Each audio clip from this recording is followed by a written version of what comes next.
Ambassador Vorith San stood at the observation window of Station Theta 7 and looked at the pale blue dot in the distance.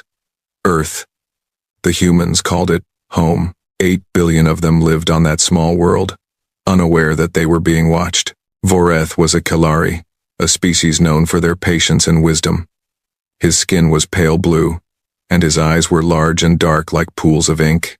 He had served the Galactic Concordat for 300 years, and in all that time, he had never seen a species quite like humans.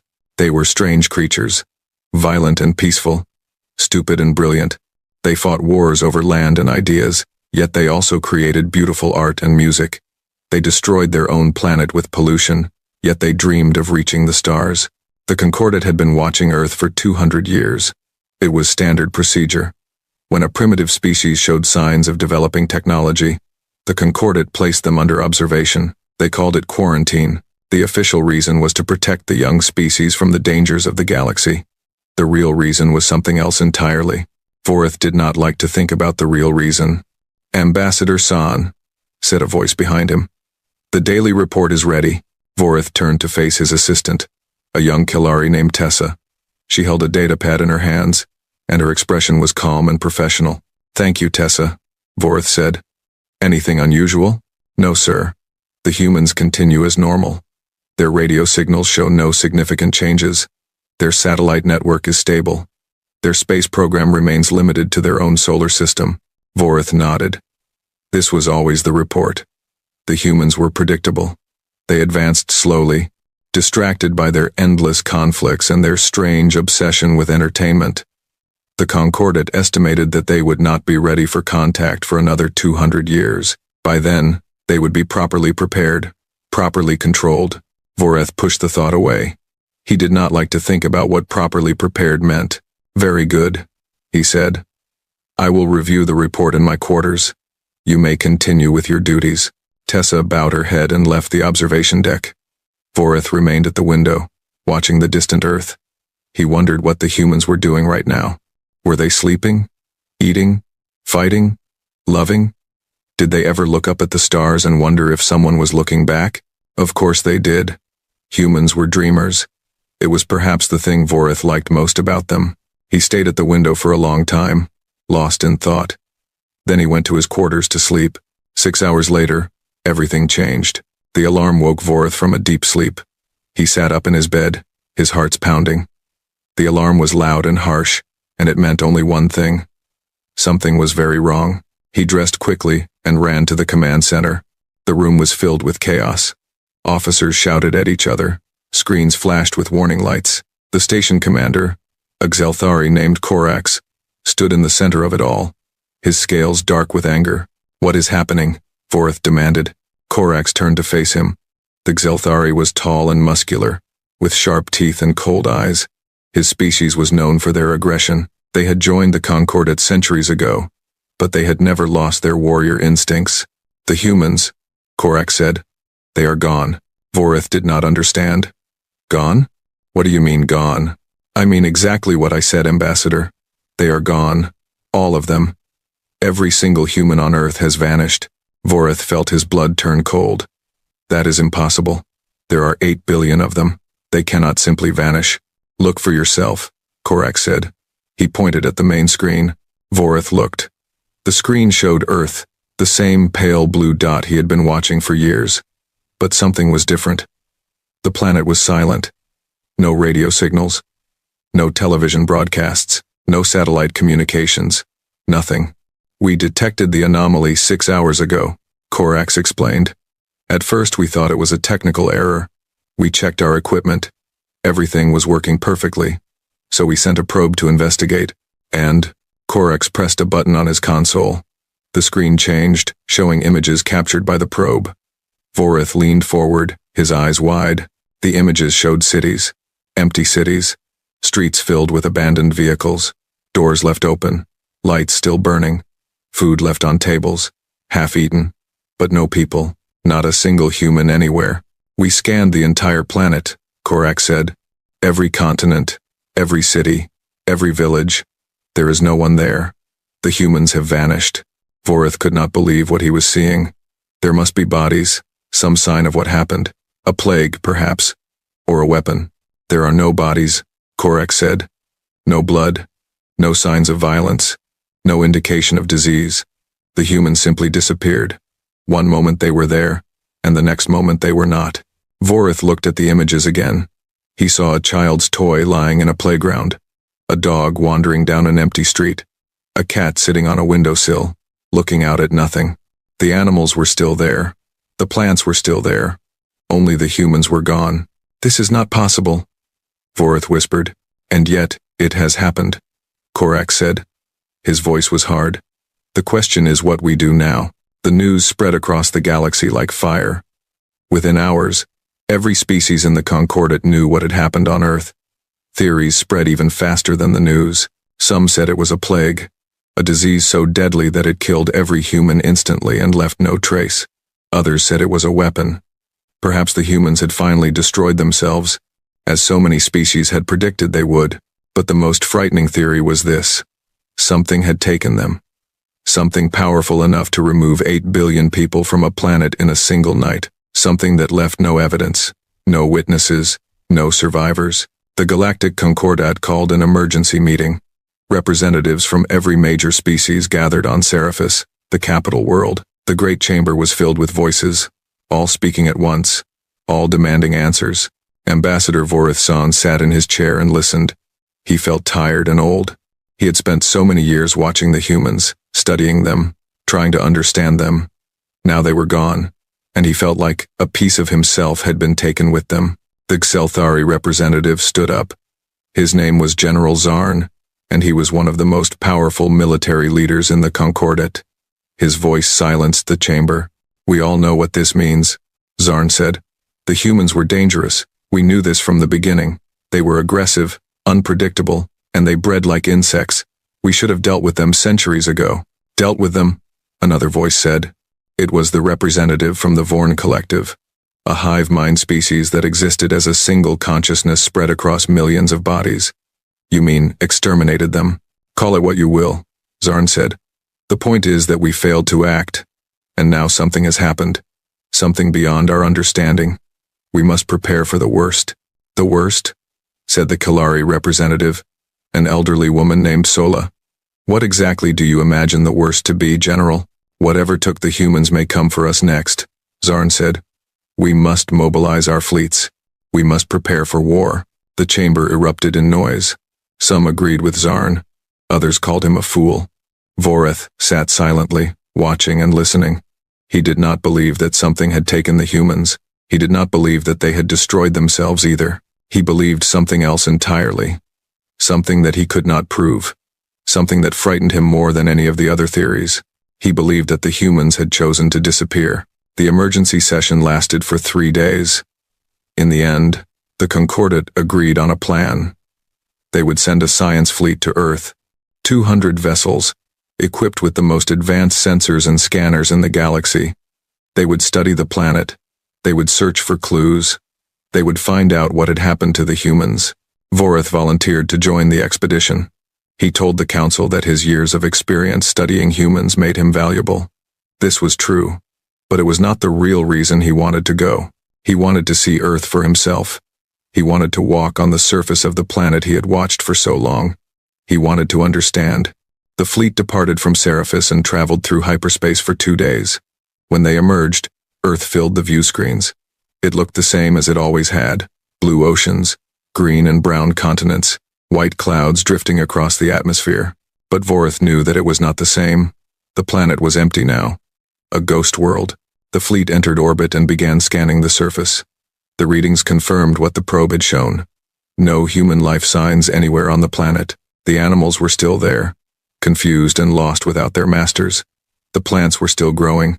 The machines were still running, powered by systems that did not require human control. But the humans themselves were gone. Vorith requested permission to lead a landing party. The fleet commander, a cautious Kalari named Admiral Thorn, granted the request reluctantly. Vorith took a shuttle down to the surface, along with a team of scientists and security officers. They landed in a city called New York. Vorith had studied this place many times. It was one of the largest human settlements, home to millions of people. Now, it was silent. Vorith stepped out of the shuttle and looked around. The buildings rose high above him, reaching toward the sky like metal trees. The streets were wide and empty. Vehicles sat motionless, their doors open, their engines cold. Spread out, Vorith said to his team. Look for any clues, any sign of what happened. The team moved through the city like ghosts. They entered buildings and found meals left on tables. They found clothes laid out on beds, as if their owners had been preparing to dress. They found computers still running, screens displaying messages that would never be read. One of the scientists found something strange. He called Vorith over to look. What is it? Vorith asked. The scientist pointed at a wall. Someone had written something there, in red paint. The words were in the human language called English. Vorith knew enough to read them. We were always watching too. Vorith felt a chill run down his spine. He stared at the words for a long time. Then he ordered his team to continue the search. They found more messages as they explored. Some were written on walls. Others were carved into wood or scratched into metal. All of them said the same thing. We knew. We saw you. We were ready. Vorith did not understand. What did the humans know? What had they seen? Ready for what? He reported his findings to Admiral Thorne. The Admiral was disturbed but not surprised. Similar messages had been found all over the planet. In every city, in every village, in every language. The humans had known they were being watched. They had known about the Concordat. They had known about the quarantine. And they had prepared. But prepared for what? Where had they gone? How had 8 billion people vanished without a trace? The answers would come soon. But Vorith was not ready for them. No one in the galaxy was ready for them. On the third day of the investigation, something happened that changed everything. Vorith was in the shuttle, reviewing the data his team had collected. He was tired. He had not slept properly since arriving on Earth. The mystery consumed him. He could not stop thinking about those messages on the walls. He could not stop wondering what the humans had been planning. Then the shuttle shook. Vorith grabbed the console to steady himself. What was that? The pilot checked his instruments. His face went pale. Ambassador, you need to see this.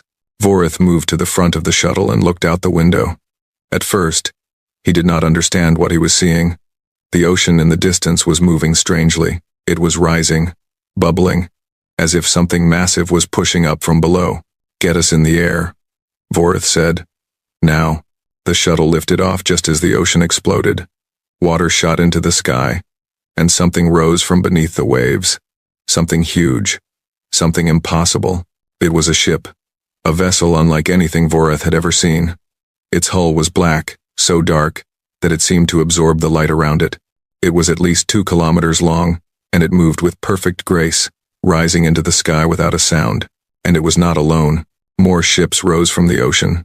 Dozens of them. Then hundreds.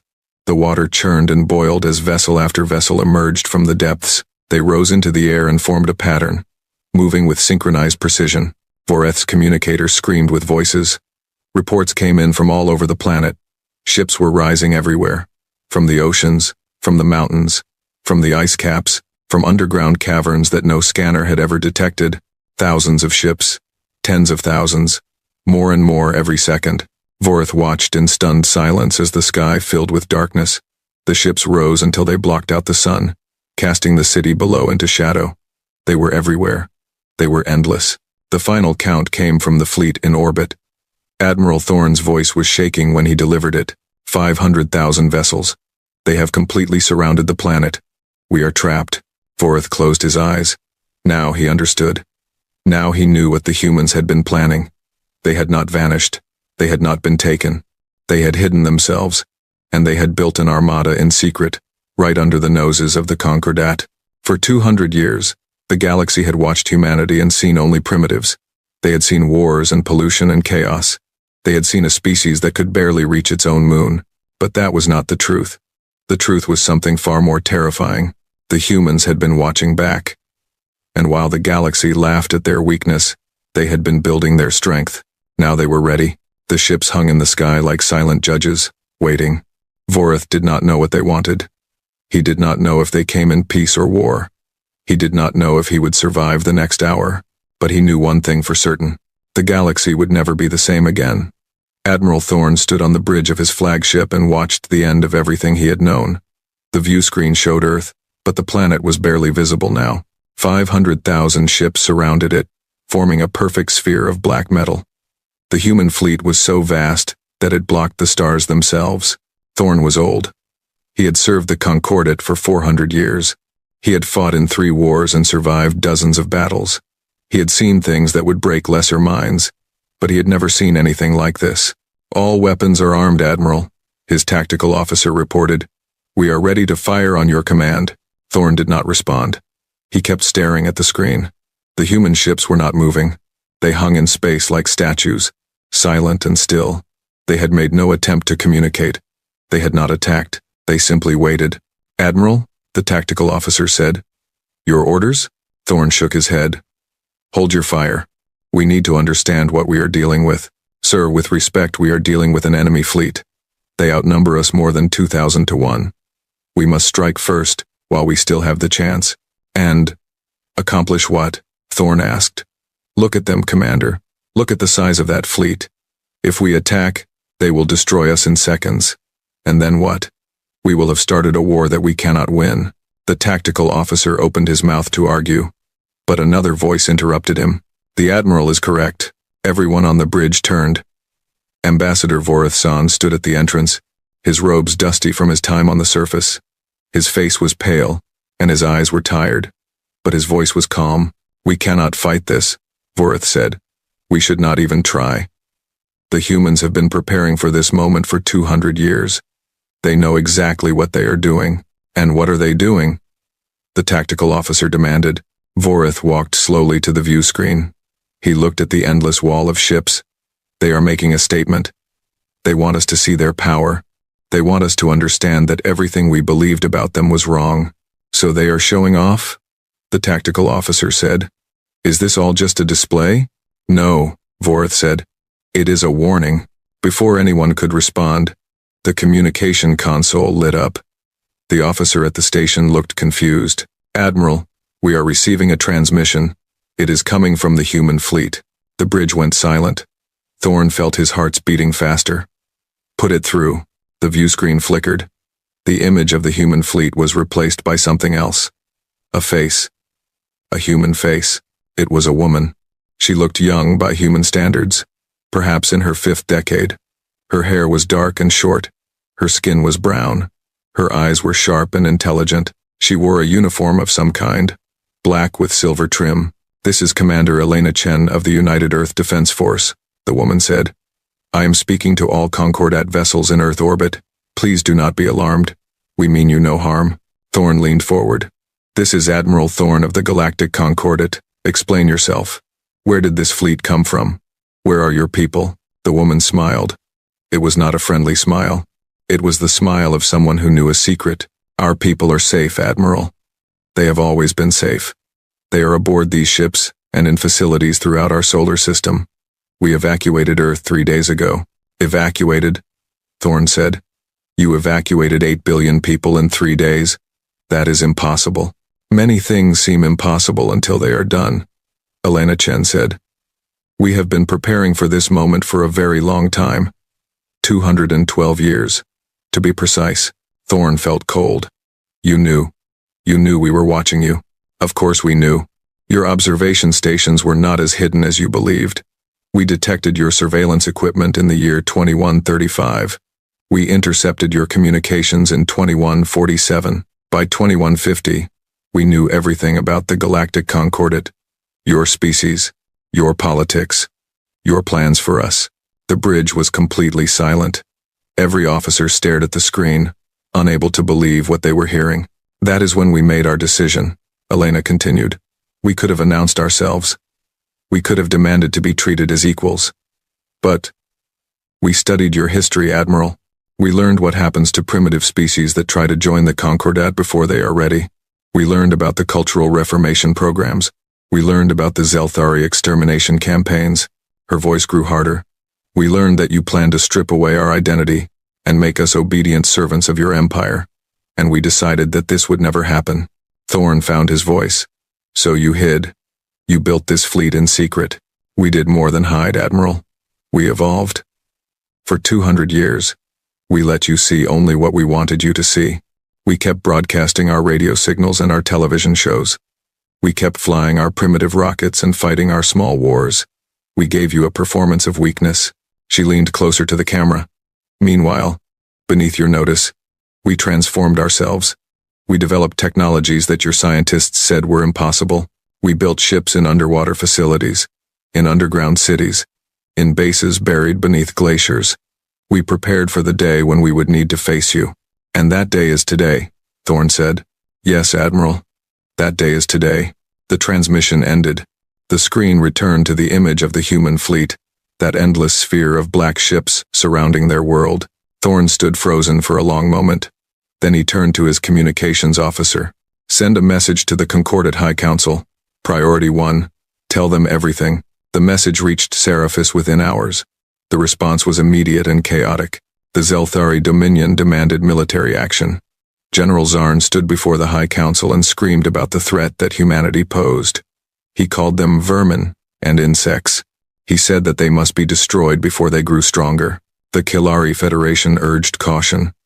Representative Sola reminded the Council that humanity had not attacked. They had disabled no weapons and destroyed no ships. Their actions, while shocking, were purely defensive. The Vorn Collective said nothing for a long time. When they finally spoke, their words surprised everyone. We find the humans admirable, the Collective said, speaking through one of their many bodies.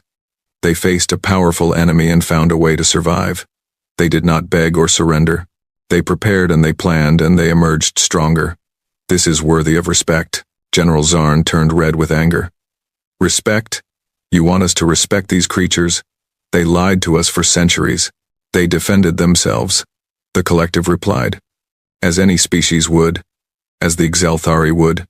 If they were in the same position. The argument continued for hours. No agreement was reached. The Council was divided. And the galaxy was afraid. Meanwhile, something else was happening. Something that would change the course of history. In orbit around Earth, the Concordat fleet waited. Admiral Thorne had ordered his ships to hold position. They were not to attack unless attacked first. They were not to retreat unless ordered. They were simply to watch and wait. But the Zelthari had never been good at waiting. Fleet Commander Tyraxis was a young Zelthari officer, ambitious and aggressive. He commanded a squadron of 50 warships, the most advanced vessels in the Concordat fleet. He had received his orders from Admiral Thorne. He had no intention of following them. This is ridiculous, Tyraxis said to his officers. We sit here like frightened children, while these humans surround us. They are bluffing. They must be. No primitive species could build a fleet this size in secret. Commander, the Admiral ordered us to hold position, one of his officers said. The Admiral is a Kilari, Tyraxis spat. A coward. He would negotiate with a knife at his throat. We are Xelthari. We do not wait. We act. He turned to his weapons officer. Target the nearest human vessel. Prepare to fire. Commander, this is against our orders. I am giving you new orders. Fire. The weapons officer hesitated for only a moment. Then he pressed the button. A beam of energy shot from the Xelthari warship. It crossed the void between the fleets in less than a second. It struck the nearest human vessel directly on its hull, and nothing happened. The beam passed through the human ship like light through glass. It did not burn the hull. It did not damage any systems. It simply went through and continued into empty space. Tyraxis stared at the screen. What? That is impossible. Fire again. All weapons. His squadron opened fire. 50 ships unleashed everything they had. Energy beams and plasma bolts and missiles and projectiles. A storm of destruction aimed at the human fleet. Every single shot passed through the human ships without effect. And then the humans responded. Tyraxis never saw what hit him. One moment his ship was firing. The next moment, every system on board went dark. Engines died. Weapons shut down. Life support flickered and failed. Even the emergency lighting went out, leaving the crew in complete darkness. The same thing happened to every ship in his squadron. Every Xelthari vessel went dead in an instant. They drifted helplessly in the void, unable to move or communicate or defend themselves. But they were not destroyed. Their crews were not killed. They were simply disabled, rendered completely powerless. Admiral Thorne watched in horror as the Xelthari squadron went dark. He had warned them. He had ordered them to hold. But the Zelthari never listened. "Admiral," his communications officer said, "we are receiving another transmission from the human fleet. Put it through." Commander Elena Chen appeared on the screen again. Her expression had not changed. She looked calm and controlled, as if she had expected exactly this. "Admiral Thorne, I warned you that we meant no harm. I did not say that we would accept attack. Your ships fired on us. We have responded by disabling them. Their crews are unharmed, but they will remain powerless until we choose otherwise." Thorne bowed his head. "Commander Chen, I apologize for the actions of Fleet Commander Tyraxis. He acted against my orders. I am aware of that, Admiral. Your species has better control over its warriors than the Zelthari do. This is one reason we are willing to speak with you." "What do you want?" Thorne asked. "Why have you done all this?" Elena Chen was silent for a moment. When she spoke again, her voice was softer. "We want what every species wants, Admiral. We want to survive. We want to be free. We want to live our lives without the threat of extinction hanging over us." "The Concordat does not exterminate species," Thorne said. "No. You merely erase their cultures and control their development. You turn them into obedient members of your collective. Species that resist are left to the Zelthari, who have destroyed 17 races in the past 1,000 years. Thorne could not deny this. It was true. He had seen it happen. He had participated in it. "We do not want to be your enemies," Elena continued. "We do not want war. But we will never allow ourselves to be controlled. We will never accept your cultural reformation. We will never bow to your empire. Then what do you propose?" Elena smiled again. This time, the smile seemed genuine. "We propose a meeting, Admiral. A formal introduction between humanity and the Galactic Concordat. We will send an ambassador to Seraphis. She will explain our terms. We ask only that she be given safe passage and treated with respect." Thorne considered this. He had no authority to accept such a proposal, but he knew that the High Council would have no choice but to agree. The alternative was war with a fleet that could disable entire squadrons without effort. "I will relay your proposal to the High Council," he said. "I cannot promise anything." "We understand, Admiral. We have waited 200 years. We can wait a little longer." The transmission ended. Thorne slumped in his chair. He felt exhausted and old. Everything he had believed about the galaxy had been proven wrong. The universe he had known was gone. Around him, his officers worked in silence. No one knew what to say. No one knew what to think. In the distance, the human fleet waited. 500,000 ships, patient and still. They had revealed themselves to the galaxy. They had demonstrated their power. Now they waited for the galaxy to respond. Thorne looked at the view screen one last time. He thought about what Elena Chen had said. They had been watching. They had been preparing. For 200 years, they had hidden in plain sight. And now they were here. He wondered what other secrets they were hiding. He wondered what other surprises they had prepared. He wondered if the galaxy was ready for what was coming. He suspected that it was not. But ready or not, the humans were here. And nothing would ever be the same again. The great chamber of the Galactic Concordat had never been so full. Representatives from every species in the known galaxy had come to Seraphis. They filled the seats that rose in circles around the central platform. They crowded the observation galleries. They watched from screens on 1,000 different worlds. Everyone wanted to see the humans. Ambassador Vorith-san sat in his assigned seat among the Kelari delegation. He had not slept in 3 days. He had traveled directly from Earth to Seraphis, carrying his reports and his observations. The High Council had listened to everything he had to say. They had asked questions. They had debated, and now they waited. The chamber was filled with noise. Hundreds of different species spoke in hundreds of different languages. The translation system struggled to keep up. Arguments broke out between delegations. Old enemies glared at each other across the hall. Old friends whispered nervously about what was coming. General Zarn of the Zelthari stood at the front of his delegation. His scales were dark with rage, and his hands kept moving toward his weapons. He had been arguing for immediate military action since the moment the human fleet revealed itself. He had demanded that the Concordat mobilize every ship in the galaxy, but the Council had refused. They had seen what happened to Fleet Commander Tyraxis and his squadron. They had watched 50 warships go dark in an instant. They knew that attacking the humans would be suicide, so instead, they waited. And they watched. The doors at the far end of the chamber opened. The noise died instantly. Every eye in the hall turned toward the entrance. A single figure walked into the chamber. She was small by the standards of most species in the Concordat. Her skin was brown, her hair was dark and short, and her eyes were calm and steady. She wore a simple uniform, black with silver trim, no armor, no weapons, no guards. She walked alone. Vorith felt his breath catch in his throat. He had watched humans for 200 years. He had studied their behavior and their culture. He had seen images of billions of them, but he had never stood in the same room as one. She was different in person. There was something about the way she moved. Confident but not arrogant. Alert but not afraid. She walked through a hall filled with species that could kill her with a single blow. And she showed no fear at all. Her name was Elena Chen.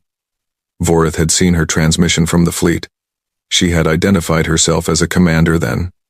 Now, it seemed, she was an ambassador. Elena walked to the center of the chamber and stopped on the speaking platform. She looked around at the assembled representatives. Her gaze moved slowly across the hall, taking in every species, every face. When her eyes passed over Vorith, he felt a strange sensation. It was as if she was looking not at him, but into him. "Thank you for receiving me," she said. Her voice was quiet, but the chamber's systems amplified it perfectly. "I know that my presence here is unexpected. I know that many of you are afraid. I know that some of you are angry." Her gaze moved to General Zarn. The Zelthari general stared back at her with undisguised hatred. "I am here to explain," Elena continued. "Not to threaten, not to demand. Simply to explain." She paused for a moment, gathering her thoughts. Then she began. 212 years ago, a scientist on Earth detected an unusual signal from space. It was not natural. It was clearly artificial. She traced its source to a satellite in orbit around our 8th planet, what we call Neptune. A satellite that we had not placed there. The chamber was completely silent. Every being listened intently. We investigated quietly. We discovered that our solar system was filled with observation devices, hidden in asteroids, buried in comets, orbiting our planets. You were watching us, every moment of every day. You were watching. She let that statement hang in the air. At first, we were excited. We had always wondered if we were alone in the universe. Now we had proof that we were not. We dreamed of meeting you, of learning from you, of joining your great civilization among the stars. Her voice grew harder. Then we intercepted your communications. We decoded your languages. We learned the truth about the Galactic Concordat. Elena turned slowly, addressing every section of the chamber. We learned that you do not welcome new species. You control them. You observe them until they reach a certain level of development. Then you approach them and offer them membership in your Concordat. And if they accept, you begin the process of cultural reformation. The word hung in the air like poison. Cultural reformation, Elena repeated. Such a gentle phrase for such a terrible thing. You study a species until you understand their weaknesses, their fears, their divisions. Then you use that knowledge to reshape them. You eliminate the aspects of their culture that you find troublesome. You encourage the aspects that make them easier to control. Within a few generations, the original species is gone. In its place is something new, something obedient, something safe. General Zarn stood up. "You dare accuse us of—" "Sit down, General," Elena said. Her voice was calm, but something in her tone made the Zelthari hesitate. "I have not finished speaking." Zarn remained standing for a moment. Then, slowly, he sat. "We learned about the cultural reformation programs," Elena continued. "We learned about the species that refused to participate. The Tirani, the Vexar, the Olorim, 17 species in total, all of them destroyed by the Xelthari Dominion." She looked directly at Zarn. "You called them aggressive. You said they were a threat to galactic peace. But the truth is simpler. They refused to be controlled. They refused to give up their identity. So you killed them all. Every last one." Zarn's scales had turned dark. His hands gripped the arms of his chair, but he did not speak. "When we learned all of this," Elena said, "we had a choice to make. We could announce ourselves and hope for the best. We could trust that you would treat us differently. We could believe that you would respect our culture and our freedom." She shook her head. "We chose not to take that risk. We chose to prepare." Elena touched a control on her wrist. The center of the chamber lit up with a holographic display. It showed Earth, the blue planet that Vorith had watched for so many years. For 200 years, we gave you exactly what you expected to see. We continued broadcasting our radio and television signals. We continued our space programs, carefully limited to our own solar system. We continued fighting our small wars and our political conflicts. We gave you a show. The display changed. It showed the surface of the Earth, then descended beneath it. Underground cities appeared. Vast caverns filled with buildings and lights. Factories, training centers, shipyards. Meanwhile, we built our real civilization underground. We excavated spaces beneath every continent. We constructed cities that could house millions. We developed technologies in secret, away from your watching eyes. The display showed the oceans. Again, it descended beneath the surface. More cities appeared, enclosed in massive domes. More shipyards, more factories. We did the same beneath our seas, and in the ice caps of our polar regions, and in the asteroid belt of our solar system. Everywhere your satellites could not see, we were working, building, preparing. The display showed the fleet. 500,000 ships, arranged in their sphere around Earth. In 200 years, we transformed ourselves from a primitive species into a power that could challenge the Concordat itself. We did this while you watched us and laughed at our weakness. We did this right under your noses. She paused. The display faded. I tell you this not to boast. I tell you this so that you understand. We are not the primitives you believed us to be. We are not children who need your guidance. We are a species that sees threats clearly and responds to them effectively. Elena's voice softened slightly. But we are not your enemies. We have no desire for conquest. We have no interest in war. We simply want what every species wants. The right to exist. The right to be free. The right to determine our own future. She looked around the chamber one more time. We are requesting membership in the Galactic Concordat. Full membership as equals. Not as a species to be reformed or controlled. Not as servants or subordinates.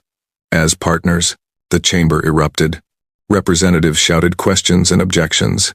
General Zarn was on his feet again, screaming about threats and treachery. Others called for calm. Others simply stared in shock. Elena stood patiently in the center of it all, waiting for the noise to die down. Eventually, it did. The council speaker, an ancient Kalari named Telos, raised his hand for silence. Ambassador Chen, Telos said, what you are asking is unprecedented. No species has ever been granted full membership without first completing the integration process. Then perhaps it is time for a precedent to be set, Elena replied. And if we refuse? Elena's expression did not change. Then we will leave.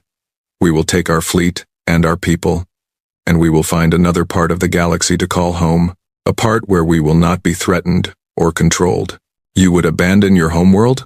Earth is not our only home anymore, Council Speaker. It has not been for 2 centuries. We love our planet, but we have learned to live without it. We will not be held hostage by sentiment. Telos was silent for a long moment. Then he spoke again. And if we attempt to stop you by force? Elena smiled. It was a small, sad smile. Council Speaker, you saw what happened to the Zelthari squadron at Earth. 50 ships, the most advanced in your fleet, disabled in seconds. We did not destroy them. We did not kill their crews. We simply rendered them helpless.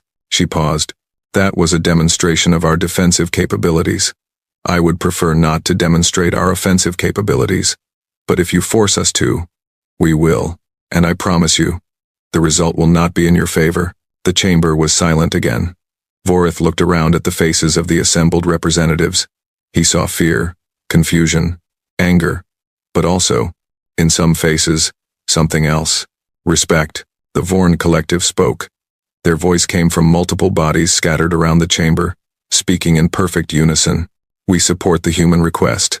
They have proven themselves capable and determined. They have shown restraint when attacked. They would be valuable members of the Concordat. General Zarn turned toward the collective representatives. You support them? These creatures who lied to us for centuries? They defended themselves, the collective replied. Against a threat that was very real. Against species that have destroyed 17 others. They did what any intelligent species would do. They survived. The argument continued. It went on for hours. Delegations debated and shouted and threatened. Old alliances were tested, new ones were formed, but in the end, there was really only one choice. The humans had made that clear. They could be allies, or they could be gone. But they would never be servants. As the session drew to a close, Vorith made his way down to the speaking platform. He approached Ambassador Chen carefully, unsure of how she would react. "Ambassador," he said, "may I speak with you?" Elena turned to face him. Her eyes studied him for a moment. Then she nodded. "You are Vorith-san," she said. "You were the senior observer at Station Theta 7. You have been watching humanity for over a century."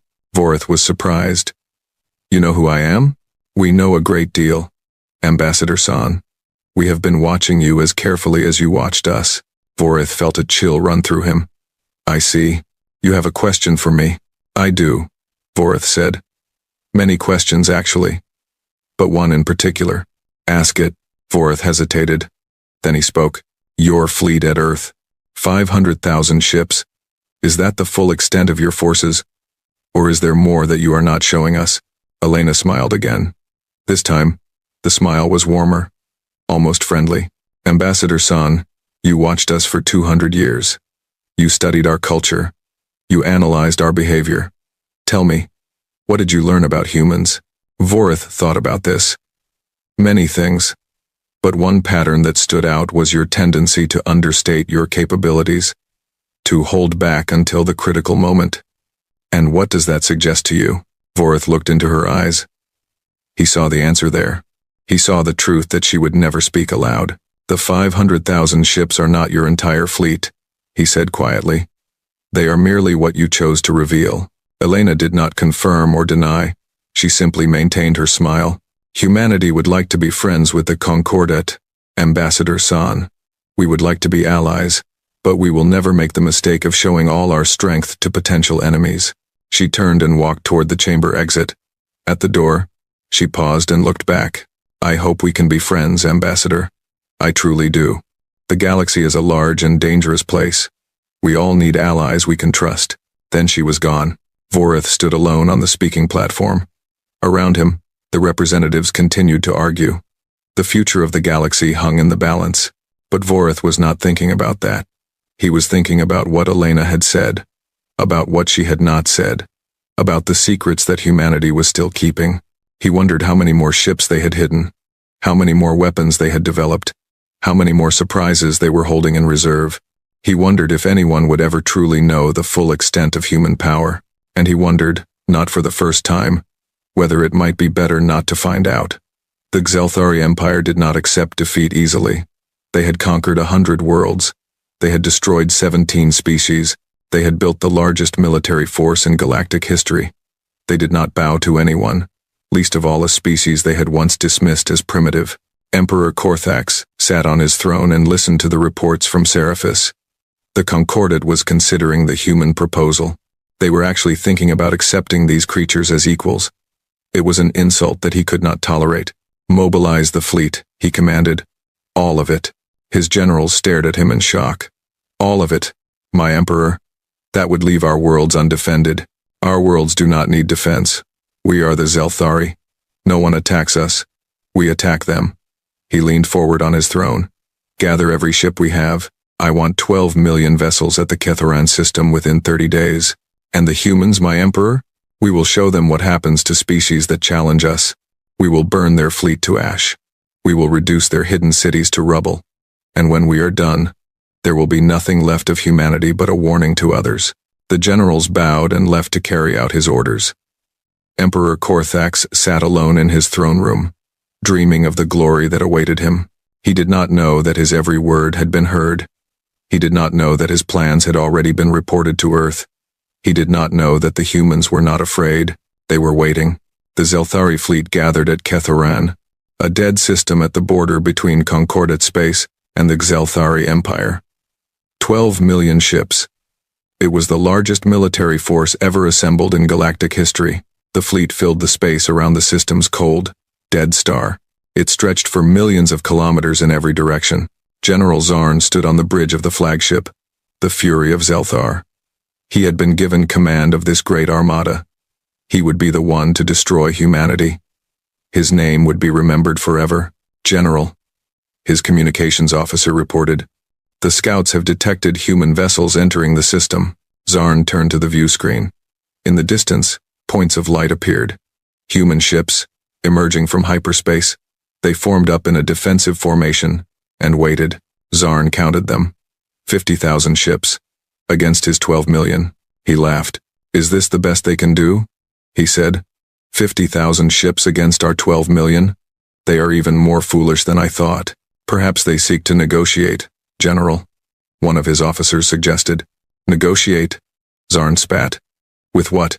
They have nothing to negotiate with. This is desperation. This is a pathetic attempt to delay the inevitable. He turned to his tactical officer. Order the fleet to advance. Full speed. All weapons ready. We will crush them in a single strike. 12 million Zelthari ships began to move. They formed into attack formations, each squadron and division falling into its assigned position. They advanced toward the human fleet like a wall of metal and fire. On the human flagship, Ambassador Elena Chen watched the approaching enemy. She sat in a command chair on the bridge, surrounded by officers and crew. Admiral Marcus Stone stood beside her, his weathered face calm and steady. They are coming, Stone said. All 12 million of them. I can see that, Admiral. Our fleet is outnumbered 240 to 1. I can count, Admiral. Stone smiled slightly. Just making sure you understand the situation, Ambassador. I understand it perfectly. Elena looked at the view screen. The Zelthari fleet was vast, endless, a tide of ships that filled the stars. Is everything ready? It is. Then let them come. The two fleets closed the distance between them. The Zelthari moved at full speed, eager for battle. The humans held their position, waiting. The gap between them shrank from millions of kilometers to thousands, from thousands to hundreds. Then the Zelthari opened fire. 12 million ships unleashed their weapons simultaneously. Energy beams, plasma bolts, missiles, railgun projectiles. The barrage was so intense that it lit up the void like a second sun. It was the most devastating attack in galactic history. It should have destroyed the human fleet 100 times over. It did nothing. Every beam passed through the human ships. Every missile detonated against empty space. Every projectile flew through hulls that had become intangible. The human fleet hung in the void, untouched, undamaged, as if the attack had never happened. General Zarn stared at the view screen. His scales had gone pale. What is this? What is happening? General, our weapons are having no effect. The human ships seem to be shifting in and out of phase with normal space. Our attacks cannot touch them. Zarn grabbed the railing in front of him. That is impossible. No technology can do that. General, they are doing it. Before Zarn could respond, the humans attacked. The human ships moved forward with incredible speed. They closed the distance to the Zelthari fleet in seconds, passing through the barrage of weapons fire as if it were nothing. They reached the first line of Zelthari vessels and began their work. They did not fire weapons. They did not need to. Instead, they released swarms of tiny devices, each no larger than a human hand. These devices flew toward the Zelthari ships and attached themselves to their hulls. They burrowed through armor and metal. They reached the control systems inside, and then, one by one, the Zelthari ships went dark. Zarn watched in horror as his fleet died around him. Engines shut down. Weapons went offline. Communications failed. Lights flickered and faded.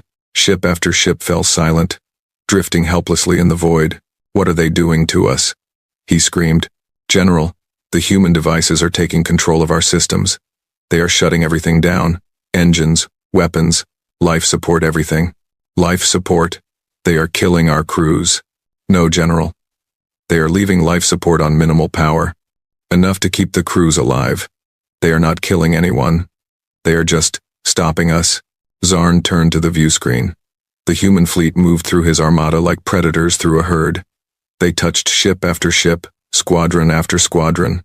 Each vessel they passed went dark and drifted away. 12 million ships, the greatest fleet in galactic history, and the humans were disabling them all without firing a single shot. The battle lasted 4 hours. When it was over, every Zelthari vessel was powerless. 12 million ships drifted in the void, their engines dead, their weapons cold. their crews trapped inside with nothing but emergency lighting and basic air recycling. Not a single Zelthari had been killed. Not a single human ship had been destroyed. The human fleet regrouped in the center of the battlefield. They hung there silently, surrounded by the corpses of the Zelthari armada. Then a transmission went out. Every surviving Zelthari heard it. Every Concordat observer heard it. Every world in the galaxy heard it. Ambassador Elena Chen's face appeared on every screen. To the Zelthari Empire and to all who watch, she said, let this serve as a demonstration. 12 million of your finest vessels came to destroy us. We have disabled every one of them without taking a single life. Her voice was calm, almost gentle. We could have killed you all. Every ship, every soldier, every life in this fleet. It would have been easy. Your weapons could not touch us. Your armor could not stop us. You were helpless from the moment you entered this system. She paused. We chose mercy instead. We chose to show you that humanity is not your enemy. We have no desire for conquest. We have no interest in revenge. We simply want to exist, in peace, as equals among the stars. Her expression hardened slightly. But understand this. Our mercy is a choice, not a weakness. If you attack us again, we will defend ourselves. And next time, we may not be so gentle. The transmission ended. In the void, rescue ships began to arrive. Concordat vessels, sent to retrieve the disabled Zelthari fleet. They worked slowly, carefully, towing each powerless ship to safety. It would take weeks to rescue everyone. On his flagship, General Zarn sat in darkness. The emergency lights cast strange shadows across his face. His officers surrounded him, equally helpless, equally humiliated. What do we do now, General? One of them asked. Zarn did not answer. He stared at the blank view screen, thinking about what had happened, thinking about what he had witnessed. He had seen the impossible. A fleet outnumbered 240 to 1 had defeated his armada without suffering a single casualty. They had weapons that passed through matter. They had devices that could take control of any ship. They had speed and precision beyond anything he had ever imagined. And according to their ambassador, this was only a fraction of their true strength. For the first time in his life, General Zarn felt something he had never experienced before: fear. The news of the Battle of Kethoran spread across the galaxy like wildfire. Every species heard the story. Every world watched the recordings. The Zelthari Empire, the most feared military power in known space, had been defeated utterly, and they had been defeated by a species that most of the galaxy had never even heard of until a few weeks ago. Emperor Korthax received the news in his throne room. He listened in silence as his generals described the disaster. 12 million ships, disabled. His greatest warriors, humiliated. His empire, exposed as weak and vulnerable. When the report was finished, he sat very still for a long moment. Then he rose from his throne. Get out, he said. All of you. Leave me. His generals fled. They knew better than to argue with the emperor when he was in this mood. Korthax stood alone in his throne room. He walked to the great window that overlooked his capital city. Millions of his people lived there, going about their daily lives, unaware that their world had just changed forever. He had built his empire on strength, on fear, on the certainty that no one could stand against the Zelthari. Now that certainty was gone. A door opened behind him. He turned to see a figure entering the throne room. It was not one of his generals or ministers. It was a young Zelthari officer, one of the few who had survived the disaster at Kethoran. You should not be here, Korthax said. I ordered everyone to leave. I know, my emperor. The officer walked toward him. Her movements were calm, confident. But the other generals are too afraid to tell you what must be said. And what is that? That your leadership has brought us to ruin. That your arrogance has destroyed our fleet. That if you continue on this path, you will destroy our entire species. Korthax stared at her.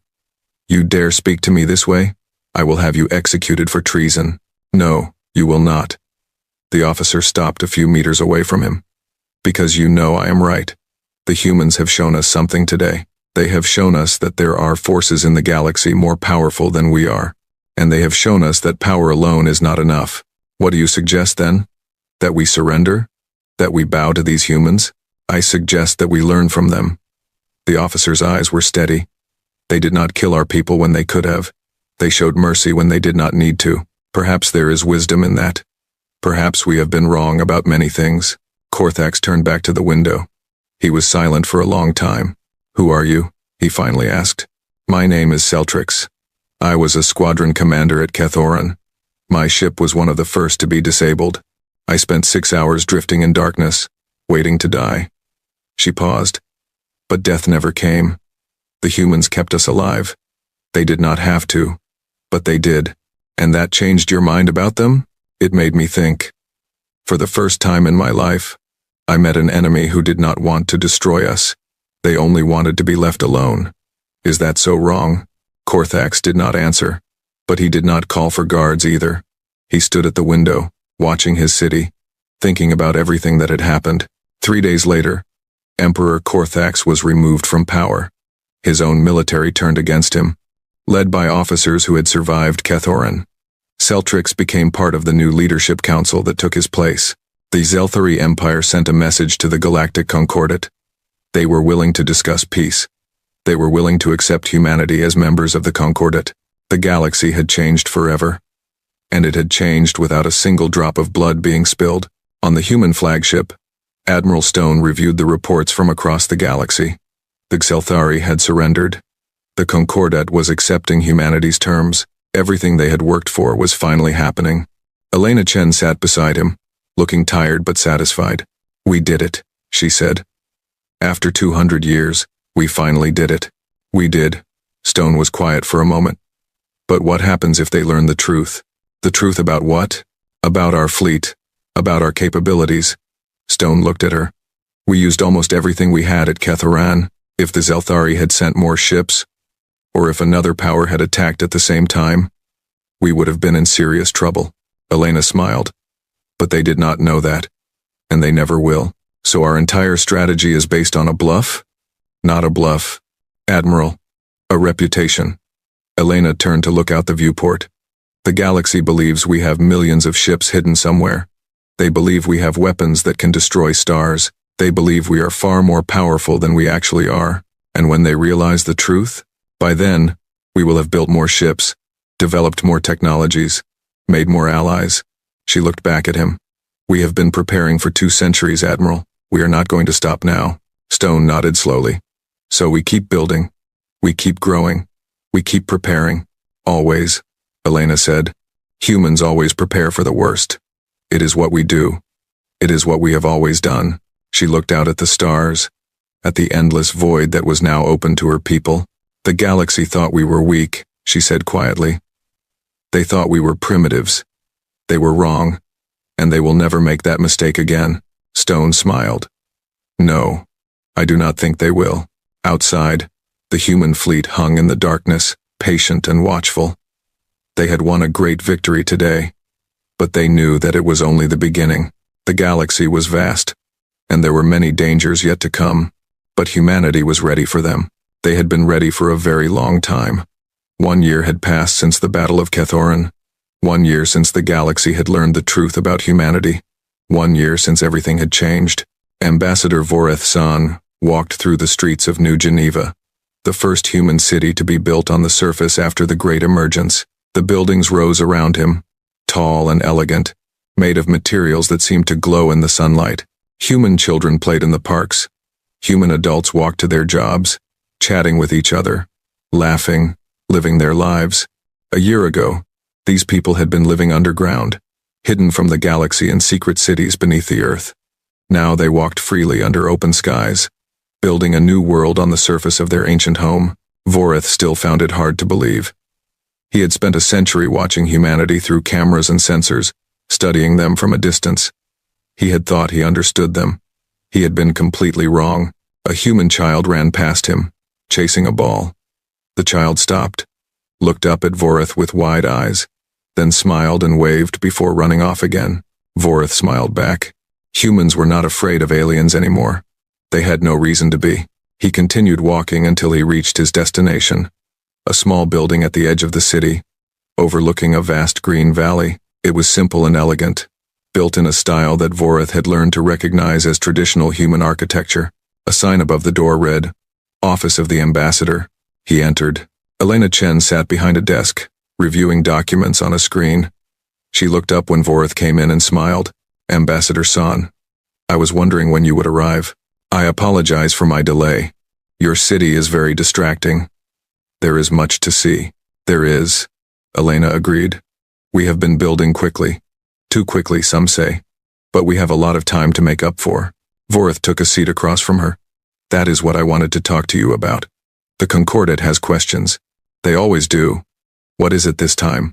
They want to know about your technology, your phase-shifting ships, your control devices, your propulsion systems. You have shared some things with us, but there is much that remains hidden. Elena nodded. And there will remain hidden. For now. We have spent 2 centuries developing these technologies. We are not going to give them away overnight. The Concordat finds this concerning. I am sure they do. Elena leaned back in her chair. Let me ask you something, Ambassador. If your positions were reversed, would you share all your secrets with a civilization that had planned to erase your culture and control your development? Vorith was silent. He had no good answer to that question. We will share our knowledge, Elena continued. In time. When trust has been built. When we are confident that it will not be used against us. She smiled. Until then, we will remain careful. I hope you understand. I do understand, Vorith said. But not everyone in the Concordat is as patient as I am. I know. That is why we maintain our fleet. Elena's smile faded slightly. We do not want war, Ambassador. But we will never be vulnerable again. Our people spent 200 years in darkness, preparing for a threat that might never come. We will not waste that sacrifice. Vorith nodded slowly. He understood. He did not like it, but he understood. They talked for another hour, discussing trade agreements and diplomatic protocols, and the 100 other details that came with integrating a new species into the galactic community. When they were finished, Vorith rose to leave. At the door, he paused. There is one more thing, he said. Something personal. Elena looked at him with curiosity. Yes? I spent a century watching your people, studying them, trying to understand them. Vorith turned to face her. I thought I knew everything about humanity. I was wrong. You surprised me. You surprised everyone. That was the idea. Yes. But what surprises me most is not your technology or your fleet. It is something else. Vorith hesitated. Your mercy. Elena tilted her head. What do you mean? At Kethoran, 12 million Zelthari came to destroy you. You could have killed them all. You had every right to. They had tried to exterminate your species. They had attacked without provocation. By any reasonable standard, you would have been justified in wiping them out. He paused. But you did not. You disabled their ships and left their crews alive. You showed them mercy when they deserved none. Why? Elena was quiet for a long moment. When she spoke, her voice was soft. Because we wanted to be better than them. Vorith waited for her to continue. For 2 centuries, we studied the galaxy. We learned about the species that fill it. We learned about their wars and their conquests and their cruelty. We saw empires built on blood. We saw species exterminated for refusing to submit. We saw a galaxy that ran on fear and violence. She stood up and walked to the window. We decided that we did not want to be part of that. We did not want to become the thing we hated. We could have built weapons of mass destruction. We could have developed viruses and poisons and planet killers. We had the knowledge. We had the capability. She turned to face him. But we asked ourselves, what kind of species do we want to be? What kind of future do we want to build? And we realized that if we met violence with violence, cruelty with cruelty, we would become just another empire. Just another power that rules through fear. So you chose another way. We chose to show the galaxy that strength does not require cruelty, that power does not require destruction, that it is possible to defeat your enemies without becoming like them. Elena smiled sadly. Not everyone agreed with this choice. Some of our people wanted revenge. Some wanted to make the galaxy pay for the threat it posed to us. The debates were fierce, but you won those debates. We did. Because most humans understood the truth. If we built our future on hatred and revenge, we would never be free of the past. We would be prisoners of our own anger forever. Vorith looked at her with new eyes. He had studied humanity for a century, but he had never truly understood them until this moment. You are a remarkable species, he said. We are a species that has learned from its mistakes, Elena replied. We have done terrible things in our history, Ambassador. We have waged wars and committed atrocities and nearly destroyed ourselves more than once. But we have also learned, we have grown, we have tried to be better. She walked back to her desk. The galaxy expected us to be monsters.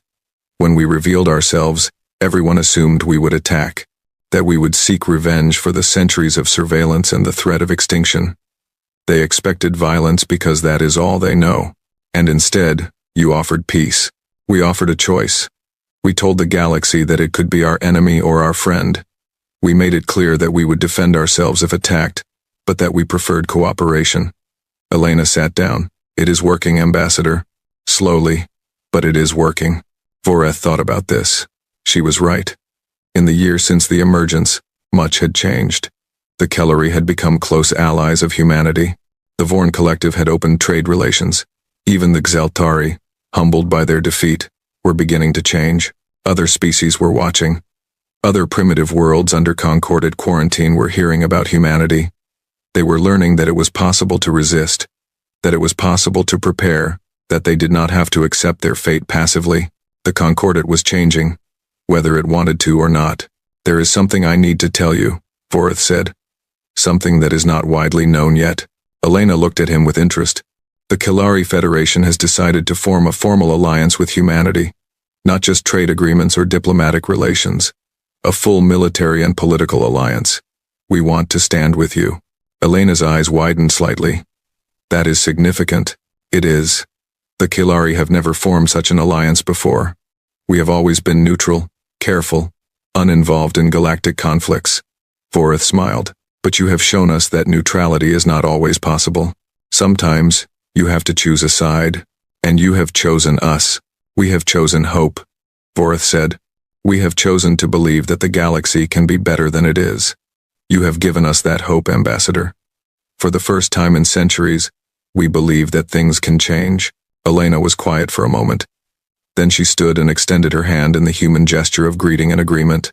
Then let us build that future together, Ambassador San. Voreth took her hand. Her grip was warm and firm. Together, he agreed. That evening, Voreth attended a ceremony in New Geneva. It was a celebration of the first anniversary of the emergence, the day when humanity had revealed itself to the galaxy. Thousands of humans gathered in the central plaza, along with representatives from a dozen alien species. Lights filled the air, and music played, and laughter echoed through the streets. Voreth stood at the edge of the plaza, watching. A year ago, he had watched humans through cameras and sensors, always distant, always separate. Now he stood among them, one guest among many, welcome in a way he had never expected to be. A young human woman approached him. She was perhaps 30 years old by human standards, with dark hair and bright eyes. She carried 2 glasses of a bubbling human drink. You look lonely, she said. Would you like some company? Voreth accepted the glass. Thank you. I was just thinking. About what? About how much things have changed. Voreth looked out at the crowd. A year ago, your people were hidden underground. Now you celebrate in the open, with aliens as your guests. It is remarkable. The woman smiled. It is it not? I still have trouble believing it sometimes. I was born in one of the underground cities. I spent my whole life down there, never seeing the sun. I used to dream about what it would be like to walk on the surface. And now I walk on the surface every day. I see the sun rise every morning. I feel the wind on my face. She laughed softly. It is better than I dreamed. So much better. Do you regret the years underground? The woman thought about this. No, I do not. Every child born in those cities knew why we were there. We knew about the galaxy. We knew about the threat. Our parents and grandparents and great-grandparents had made the choice to hide, to prepare, to wait. They gave up their lives in the sunlight so that we could have this. She gestured at the celebration around them. This is their gift to us. This freedom, this future. How can I regret that? Voreth looked at her with something like wonder. This was what he had never understood about humanity. Not their technology or their tactics. Their spirit. Their willingness to sacrifice for generations yet unborn. Their ability to endure hardship with hope instead of despair. Your people are extraordinary, he said. The woman laughed. We are just people, Ambassador. We have our faults and our failures like everyone else. But we try. We always try. She raised her glass. To the future, she said. Vorith raised his glass in return. To the future. They drank together, human and alien, under the stars of a galaxy that was slowly learning to change. Later that night, Vorith made his way to a quiet garden at the edge of the city. Ambassador Elena Chen was there, sitting on a bench, looking up at the sky. The celebration continued in the distance, but here it was peaceful. May I join you? Vorith asked. Elena nodded, and Vorith sat beside her. They were silent for a while, watching the stars. Then Elena spoke. A delegate from the Vorn Collective asked me something today. They wanted to understand humanity's philosophy, the belief that let us endure 200 years of hiding. What did you tell them? Elena smiled. I told them about something we call hope. Not blind optimism, not wishful thinking. Real hope. The kind that sees the darkness clearly and chooses to believe in the light anyway. Vorith considered this. That is a difficult thing. It is. It is the hardest thing in the universe. Elena looked up at the stars. But it is also the most powerful. Hope is what kept us going when we were hiding underground. Hope is what gave us the strength to build our fleet. Hope is what made us choose mercy at Ketharon instead of revenge. And now hope tells us that the galaxy can change. That species that have been enemies for millennia can become friends. That the cycle of fear and violence can be broken. She turned to face him. That is what we believe, Ambassador. That is what we fight for. Vorith was silent for a long moment. Then he spoke. The galaxy watched your people for 200 years. We thought we understood you. We thought you were primitives, destined to destroy yourselves. We were so confident in our assessment that we never considered the possibility that we were wrong. He shook his head. We should have known better. We should have looked more closely. Because the truth about humanity was always there. In every piece of data we collected. Your wars, yes, your violence and your conflicts. But also your art, your music, your poetry, your dreams. He turned to face Elena. You are a species that looks at the universe and refuses to accept it as it is. You see the darkness and dream of light. You see the impossible and ask why not. You face extinction and build instead of destroy. Elena smiled. Is that a compliment, Ambassador? It is the truth, Vorith said. The simple truth that we should have seen from the beginning. They sat together in silence, watching the stars. Above them, the lights of ships passed overhead. Human ships and Kalari ships, traveling together. Allied vessels, patrolling the skies of Earth. The galaxy was changing. Slowly, painfully. But it was changing. And humanity was at the center of that change. Vorith did not know what the future would bring. There would be challenges ahead. Old enemies who refused to change. New threats from beyond the known galaxy. Mistakes and failures and setbacks. But there would also be progress. Growth.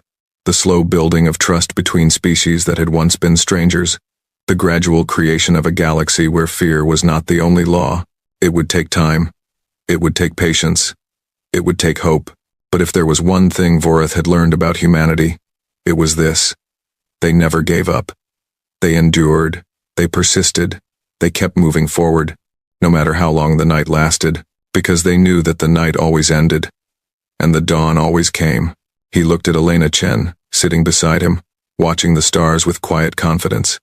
She was the ambassador of a species that had been born in darkness and had chosen to reach for the light. The galaxy had watched humanity for 200 years, waiting for them to reach the stars. They had never considered that humanity was waiting too.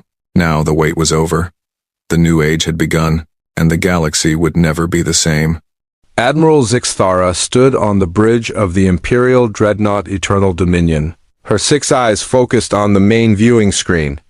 The bridge was a masterpiece of Imperial engineering, with walls of polished black metal and control panels that glowed with soft blue light. Officers from 12 different species worked at their stations, their uniforms crisp and perfect. Everything about the Imperial Third Fleet spoke of order and absolute control. The Admiral's forearms moved with practiced precision as she reviewed the morning reports. The Third Fleet consisted of 12 massive warships, each one capable of destroying an entire planet. They patrolled the Outer Rim territories, enforcing Imperial law and destroying any unauthorized vessels that dared to enter Imperial space. It was a routine assignment, and Admiral Zixthara expected nothing more than another boring day of showing the flag. That expectation shattered when Lieutenant Commander Vorth, an insectoid officer with compound eyes, looked up from his sensor station with visible confusion. "Admiral, we have detected an unknown vessel at coordinates 77 Mark IV, Vorth reported, his voice clicking as he spoke.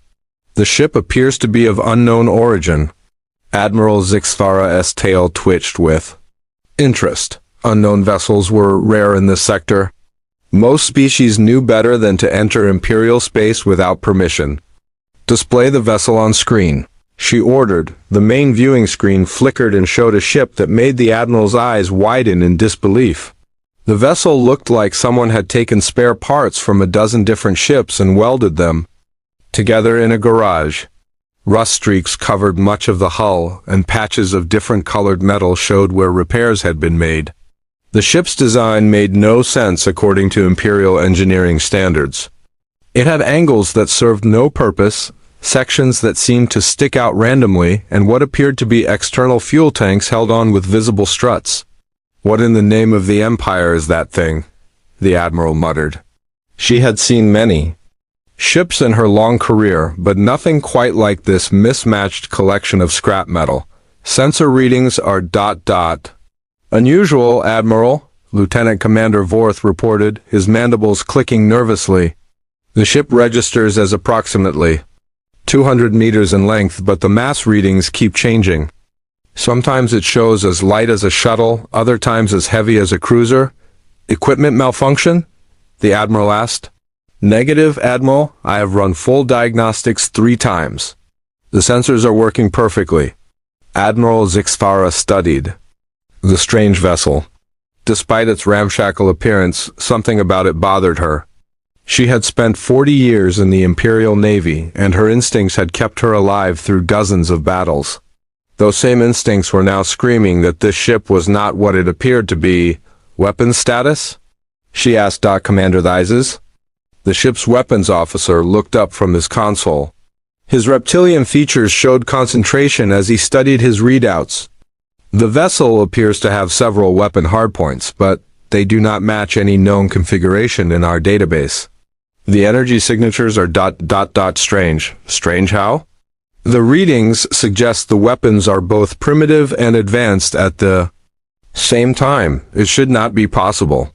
Admiral Zixthara felt a chill run down her spine. In her experience, things that should not be possible usually meant trouble. "Communications, attempt to contact the vessel." The communications officer, a tall humanoid with pale blue skin, worked at her station for several moments. "Channel open, Admiral." "Unknown vessel. This is Admiral Zixthara of the Imperial Third Fleet. You are in violation of Imperial space. Identify yourself immediately and prepare to be boarded." For a long moment there was only static.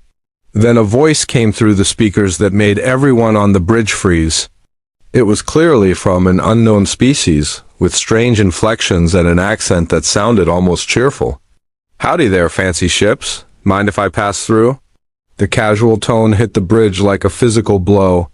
No one spoke to the Imperial Navy that way. Admiral Zixthara had conquered star systems and destroyed entire fleets, and her reputation was known throughout the galaxy. Yet this unknown being had just addressed her like she was a neighbor asking about the weather. Did they just say, "Howdy"? Whispered the navigation officer. Admiral Zixthara composed herself and activated the communications system again. "Unknown vessel, you will respond with proper military protocol. State your name, species, and purpose in Imperial space immediately." Again, there was a pause. Then the voice returned, still sounding remarkably relaxed. "Oh, sorry about that. Name's Sarah-chan. I'm human, and I'm just passing through. Haven't seen any good truck stops around here, have you? I'm running low on coffee, and that's always a problem." The bridge fell silent. Admiral Zixthara looked around at her officers, seeing the same confusion on their faces that she felt. "Truck stops?" she asked. "Coffee? What is this being talking about?" Science Officer Quinn, a being with tentacles instead of arms, looked up from his console. "Admiral, our databases have no record of a species called human. The linguistic patterns suggest an unknown language family. And what is a truck stop? Asked Commander Theises. Unknown, sir. The term does not translate into any known language. Admiral Zixthara felt her patience wearing thin. She had dealt with pirates, rebels, and smugglers, but never with someone who seemed completely unaware of the seriousness of the situation. Human vessel, you are in violation of Imperial law. You will surrender immediately or face the consequences. Consequences? The human's voice still sounded cheerful. What kind of consequences are we talking about here? Like a fine, or are you folks the shooting first and asking questions later type? The Admiral's four hands clenched into fists. We are the Imperial Third Fleet. We have the authority to destroy any unauthorized vessel in Imperial space. You have 30 seconds to surrender. Destroy? That seems a bit harsh for just passing through. Are you sure you folks are having a good day? You sound really stressed. Commander Theises looked at the Admiral with disbelief. Sir, are they actually concerned about our emotional well-being?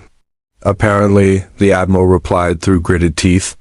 She had never encountered anything like this in her entire career. The human either had no idea who they were dealing with, or they had nerves of solid neutronium.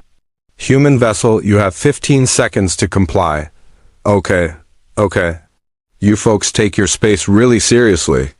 Tell you what, how about I just head that way? The human paused, presumably pointing in some direction, and we call it even? I really don't want any trouble. I've got a delivery to make, and my customer gets really cranky when I'm late. Admiral Zixthara activated the tactical display. The strange human ship sat alone in space, surrounded by 12 Imperial dreadnoughts. Each of her ships carried enough firepower to level a continent. The humans should be begging for mercy, not making casual conversation about deliveries and cranky customers. 5 seconds, the Admiral announced. You know what? The human said, and for the first time, there was a slight change in tone. Not fear, but something that sounded almost like mild annoyance. I'm really trying to be polite here, but you folks are starting to get on my nerves. I've had a long day, I'm behind schedule, and I haven't had decent coffee in 6 hours. Maybe we should all take a step back and think about this. Time's up, Admiral Zixthara declared. All ships prepare to fire warning shots. Target the space directly in front of the human vessel. The tactical officer's hands moved over his controls. All ships report ready, Admiral. Fire!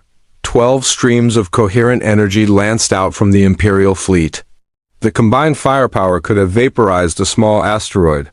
The energy beams converged on a point directly in front of the human ship, creating a brilliant flash of light that briefly outshone the nearby star. When the light faded, Admiral Zixthara expected to see empty space and a very frightened human. Instead, the strange ship sat exactly where it had been, completely unharmed. But that was not the most disturbing part. The most disturbing part was what the human said next. Nice light show. Are you folks compensating for something? The bridge fell completely silent. Admiral Zixthara stared at the screen, her mind trying to process what had just happened. The Imperial Third Fleet had just fired warning shots with enough combined energy to destroy a city, and the human had called it a light show and made what sounded suspiciously like an insult. Admiral, Lieutenant Commander Vorth said quietly, the energy from our warning shots appears to have been completely absorbed or deflected. Our sensors detected no impact with any defensive systems. That's impossible, Commander Theises said. Nothing can absorb that much energy without some kind of shielding effect. The human ship shows no energy signatures consistent with defensive shields, Science Officer Quinn reported. According to our instruments, there is nothing protecting that vessel except empty space. Admiral Zixthara felt something she had not experienced in decades, genuine uncertainty. The human ship defied everything she knew about physics and engineering. It looked like junk, but apparently had defensive capabilities that could casually absorb the firepower of 12 dreadnoughts. Human vessel, she said slowly. How did you survive that attack? Attack? The human sounded genuinely surprised. Was that supposed to be an attack? I thought you were just showing off. Look, I really appreciate the welcome committee and all, but I've got places to be. My cargo's not going to deliver itself. What cargo? The Admiral asked, despite herself. Oh, just the usual stuff. Coffee, spare parts, some of my mom's homemade cookies for the colony on Kepler 442b, nothing exciting?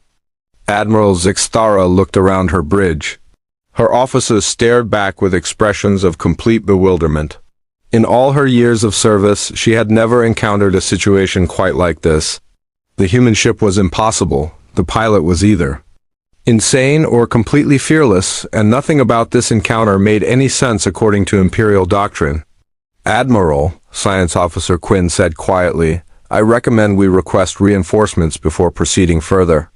The Admiral nodded. Slowly, something told her that 12 dreadnoughts might not be enough. Admiral Zixthara paced across the bridge of the Eternal Dominion, her forearms clasped behind her back. 20 minutes had passed since her request for reinforcements, and the human ship still floated in space like nothing had happened.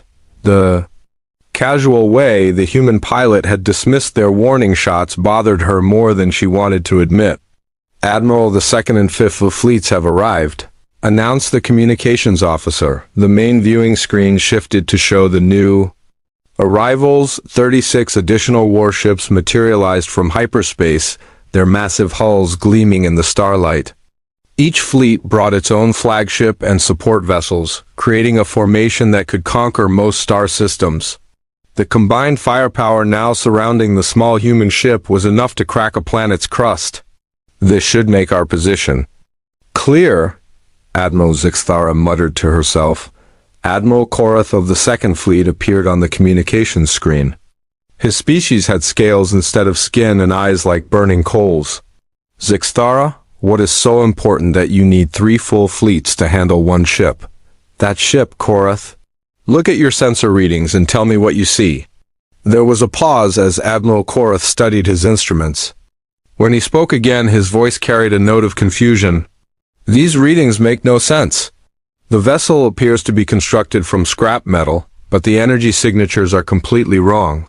That's what I thought too, Admiral Zixthara replied. We fired warning shots 20 minutes ago. 12 dreadnoughts, full power, the energy just disappeared. Disappeared? That's impossible. Tell that to the human pilot? They called it a light show and asked if we were compensating for something. Admiral Korath's scaled face showed disbelief. A human said that to the Imperial Navy? The exact words. I've never encountered anything like this before. Admiral Vexara of the 5th Fleet joined the communication channel. Her species was tall and thin, with skin that changed colors based on emotion. Right now, her skin showed the deep purple of extreme caution. My science officer has been analyzing the vessel since we arrived. The results are disturbing. Explain, Admiral Zixthara ordered. The ship simultaneously registers as multiple different objects. Sometimes our sensors see a small cargo vessel. Other times they detect something the size of a battle station. The mass readings change every few seconds. Equipment failure? Negative. We've run every diagnostic we have. Our instruments are working perfectly. The problem is with that ship. Admiral Zixthara looked at the human vessel on her screen. It still looked like a collection of spare parts welded together by someone who had never heard of proper engineering. But 3 separate fleets were now getting impossible readings from their sensors. Human vessel, she announced over the communication channel. You are now surrounded by 48 Imperial warships. This is your final warning. Surrender immediately. The response came quickly, and the human pilot still sounded annoyingly cheerful. Wow, you folks really don't mess around, do you? That's a lot of ships just for little old me. Are you sure this is necessary? I'm starting to feel a bit picked. On here, Admiral Korath's image flickered with anger. Did this being just say they feel picked on by 3 Imperial fleets? They did, Admiral Zixthara confirmed. Human pilot, you are facing the combined might of the Imperial Navy. You cannot possibly survive. What will happen if you do not surrender? Survive? The human sounded genuinely curious. What exactly do you think is going to happen? Are you Planning to shoot at me with all those ships? If necessary, yes, all at once, if that's what it takes. There was a pause, and when the humans spoke again, they sounded almost worried. Look, I really don't want any trouble here. How about I just leave? I'll go around your space instead of through it. Would that work for everyone? Admiral Zixthara felt a moment of hope. Maybe the human was finally taking the situation seriously. You will surrender your vessel for inspection first. Standard Imperial Protocol. Inspection? The human's voice returned to its previous casual tone. Sorry, but that's not going to work. I've got cargo to deliver, and I'm already behind schedule. Plus, my ship's a bit of a mess right now. I haven't had time to clean up. This is not a request, human. It is an order. And I'm politely declining. Thanks anyway. Admiral Korath's scales darkened with rage. No one declines an Imperial order. I just did, the human replied. Look, you seem like nice folks, but I've really got to get going. My customer is expecting their coffee, and they get really grumpy when deliveries are late. Admiral Vexara's skin shifted to bright red, indicating extreme aggression. Zixthara, this being is making a mockery of Imperial authority. We need to end this now, Admiral Zixthara nodded slowly.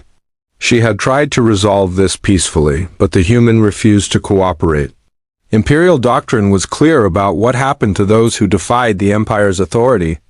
All ships prepare for a coordinated strike. Target the human vessel directly. The tactical display lit up as 48 warships turned their weapons toward the small ship. Energy readings spiked across the board as massive cannons charged to full power. The amount of destruction about to be unleashed could vaporize anything smaller than a moon. Human vessel, you have 10 seconds to surrender. Are you seriously going to shoot at me? The human asked. I mean, really shoot, not just more light shows? 5 seconds. Okay, I get it. You folks are really committed to this whole intimidation thing. But before you do something we'll all regret, maybe I should mention something. What? Admiral Zixthara demanded. My ship's not exactly what it looks like. Meaning? Well, humans have been tinkering with physics for a while now. We've made some interesting discoveries. Time's up, Admiral Zixthara announced. All ships fire. The space around the human ship erupted in the most devastating display of firepower the galaxy had ever seen. 48 ships fired simultaneously, their combined energy output equivalent to a solar flare. The beams converged on the small vessel, creating a sphere of destruction that turned nearby asteroids to plasma and bent spacetime itself. The attack lasted for 30 seconds. When it ended, the three admirals waited for their sensors to clear and confirm the human ship's destruction. Nothing could survive that much concentrated firepower. The very atoms of the vessel should have been scattered across several light years. Sensors. Clearing, reported Lieutenant Commander Vorth. Scanning for debris. The main viewing screen flickered back to life, showing the area where the human ship had been. Admiral Zixthara expected to see empty space and maybe some glowing particles. Instead, the human ship sat exactly where it had been before the attack. The vessel appeared completely undamaged. Not a single scorch mark showed on its hull. It looked exactly the same as it had 30 seconds earlier. That's impossible, Admiral Korath whispered. Sensor readings confirm the human vessel is intact. Lieutenant Commander Vorth reported, his voice shaking slightly. No damage detected. Our combined firepower should have destroyed anything in the galaxy. Admiral Vexara said, her skin now showing the pale white of extreme fear. The communication channel crackled to life, and the human pilot's voice came through as cheerful. As ever, are you done with the fireworks? Because that was actually kind of pretty nice light effects. Admiral Zixthara stared at the screen in complete disbelief. 48 Imperial warships had just unleashed enough destruction to level a continent, and the human was complimenting their light effects. How? She asked, not really expecting an answer. How what? The human replied.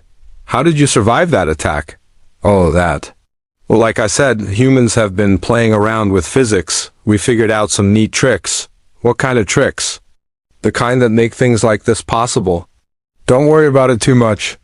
Most humans don't really understand how it works either. We just know it does. Science Officer Quinn looked up from his console, his tentacles quivering with excitement. Admiral, the energy from our attack didn't just disappear this time. According to our readings, it was absorbed and then redirected into something else. Redirected into what? Unknown. The energy signature vanished completely after absorption. Admiral Zixthara felt the first real fear she had experienced in decades. The human ship had just absorbed the combined firepower of 3 Imperial fleets and made it disappear. That level of technology was beyond anything in the Empire's databases. Human pilot, she said carefully. What exactly are you? Just a cargo hauler trying to make a living, the human replied. Though I guess you could say I'm pretty good at my job. I've been doing long-haul deliveries for about 15 years now. And your ship? The Cosmic Drifter? She's just a little something I put together in my garage back home. Nothing fancy, but she gets the job done. Admiral Korath's voice cut across the channel. No one builds a ship like that in their garage. You obviously haven't met many humans, the pilot replied with what sounded like amusement. We're pretty good at making things work, even when they shouldn't. Your technology is impossible, Admiral Vexara stated. Impossible is a strong word. I prefer creative engineering. Humans have this saying, if it's stupid but it works. It's not stupid, Admiral Zixthara looked around her bridge. Her officers stared back with expressions of complete confusion and growing terror. They had just witnessed something that challenged everything they knew about physics, engineering, and the nature of reality itself. Admiral, Science Officer Quinn said quietly, I recommend we withdraw and report this to Imperial Command immediately. Withdraw? Admiral Korath's image showed shock. From one ship? That's not just one ship, Admiral Zixthara replied slowly. That's something else entirely. The human pilot's voice interrupted their discussion. Hey, while you folks are chatting, would it be okay if I got going? I really do have a schedule to keep. Admiral Zixthara realized she was facing a decision that could define her entire career. She could order another attack, but the results would likely be the same. She could try to negotiate, but the humans seemed completely uninterested in Imperial authority. Or she could do something that went against every instinct she had developed in 40 years of military service. She could let the human go and hope they never encountered anything like this again. Human vessel, she said finally, you may proceed. Really? Just like that? Just like that. Well, thanks. I appreciate the reasonable approach. You folks have a good day now. The human ship began to move, accelerating smoothly away from the Imperial formation. As it did, Admiral Zixthara noticed something that made her stomach turn cold. The ship was leaving no engine signature. According to her sensors, it was moving through space without any visible means of propulsion. Admiral Zixthara watched the human ship move away from her fleet with growing unease. The vessel's smooth acceleration without any visible propulsion made her skin crawl. Nothing in the known galaxy moved through space that way. Even the most advanced Imperial ships needed massive engines to push their hulls through the void. Admiral, Lieutenant Commander Vorth called from his station. We're receiving an emergency transmission from Imperial Command. Put it through. The main screen flickered to show Grand Admiral Vexman, the highest-ranking military officer in the entire Galactic Empire. His species resembled a massive insect with compound eyes that reflected light in rainbow patterns. Those eyes were currently showing extreme agitation. Admiral Zixthara, explain to me why you just allowed an unauthorized vessel to leave Imperial space without inspection. Admiral Zixthara straightened her uniform. Grand Admiral, the situation is more complex than standard protocol covers. The human vessel demonstrated capabilities that... Human? Grand Admiral Vexman interrupted. Did you say human? Our databases show no record of this species. That's correct, sir. They appear to be a previously unknown intelligent species. And you let them go? Sir, 3 full fleets fired on their vessel simultaneously. The combined attack had no effect whatsoever. The human ship absorbed the energy and continued as if nothing had happened. Grand Admiral Vexman's compound eyes flickered rapidly, a sign of deep thought in his species. 3 fleets? You're telling me that one unknown ship survived an attack from 48 Imperial warships? Not just survived, sir. The attack appeared to have no effect at all. Their pilot commented on the pretty light effects and asked if we were done with the fireworks. The Grand Admiral was silent for several long moments. When he spoke again, his voice carried a note of concern that Admiral Zixthara had never heard before. I'm dispatching Admiral Korthrex with the First Fleet. Do not engage the human vessel again until he arrives. Monitor from a distance only. Understood, sir. The transmission ended, leaving Admiral Zixthara staring at the spot where the human ship had been. In the distance, she could still see its running lights as it moved steadily toward the edge of Imperial space. Admiral, Science Officer Quinn called out, the human vessel has stopped. Stopped? Why? Unknown. They've been stationary for approximately 30 seconds. Admiral Zixthara frowned. Open a channel. Channel open, Admiral. Human vessel, this is Admiral Zixthara. Why have you stopped? The human pilot's cheerful voice came through the speakers immediately. Oh, hey there. Sorry about that. I just realized I should probably stretch my legs a bit. This old ship gets cranky when I don't let her loosen up every now and then. Stretch your legs? You're in space. Not me personally, the human laughed. The ship, she likes to stretch her legs. Before Admiral Zixthara could ask what that meant, the human vessel began to change. The Admiral watched in growing horror.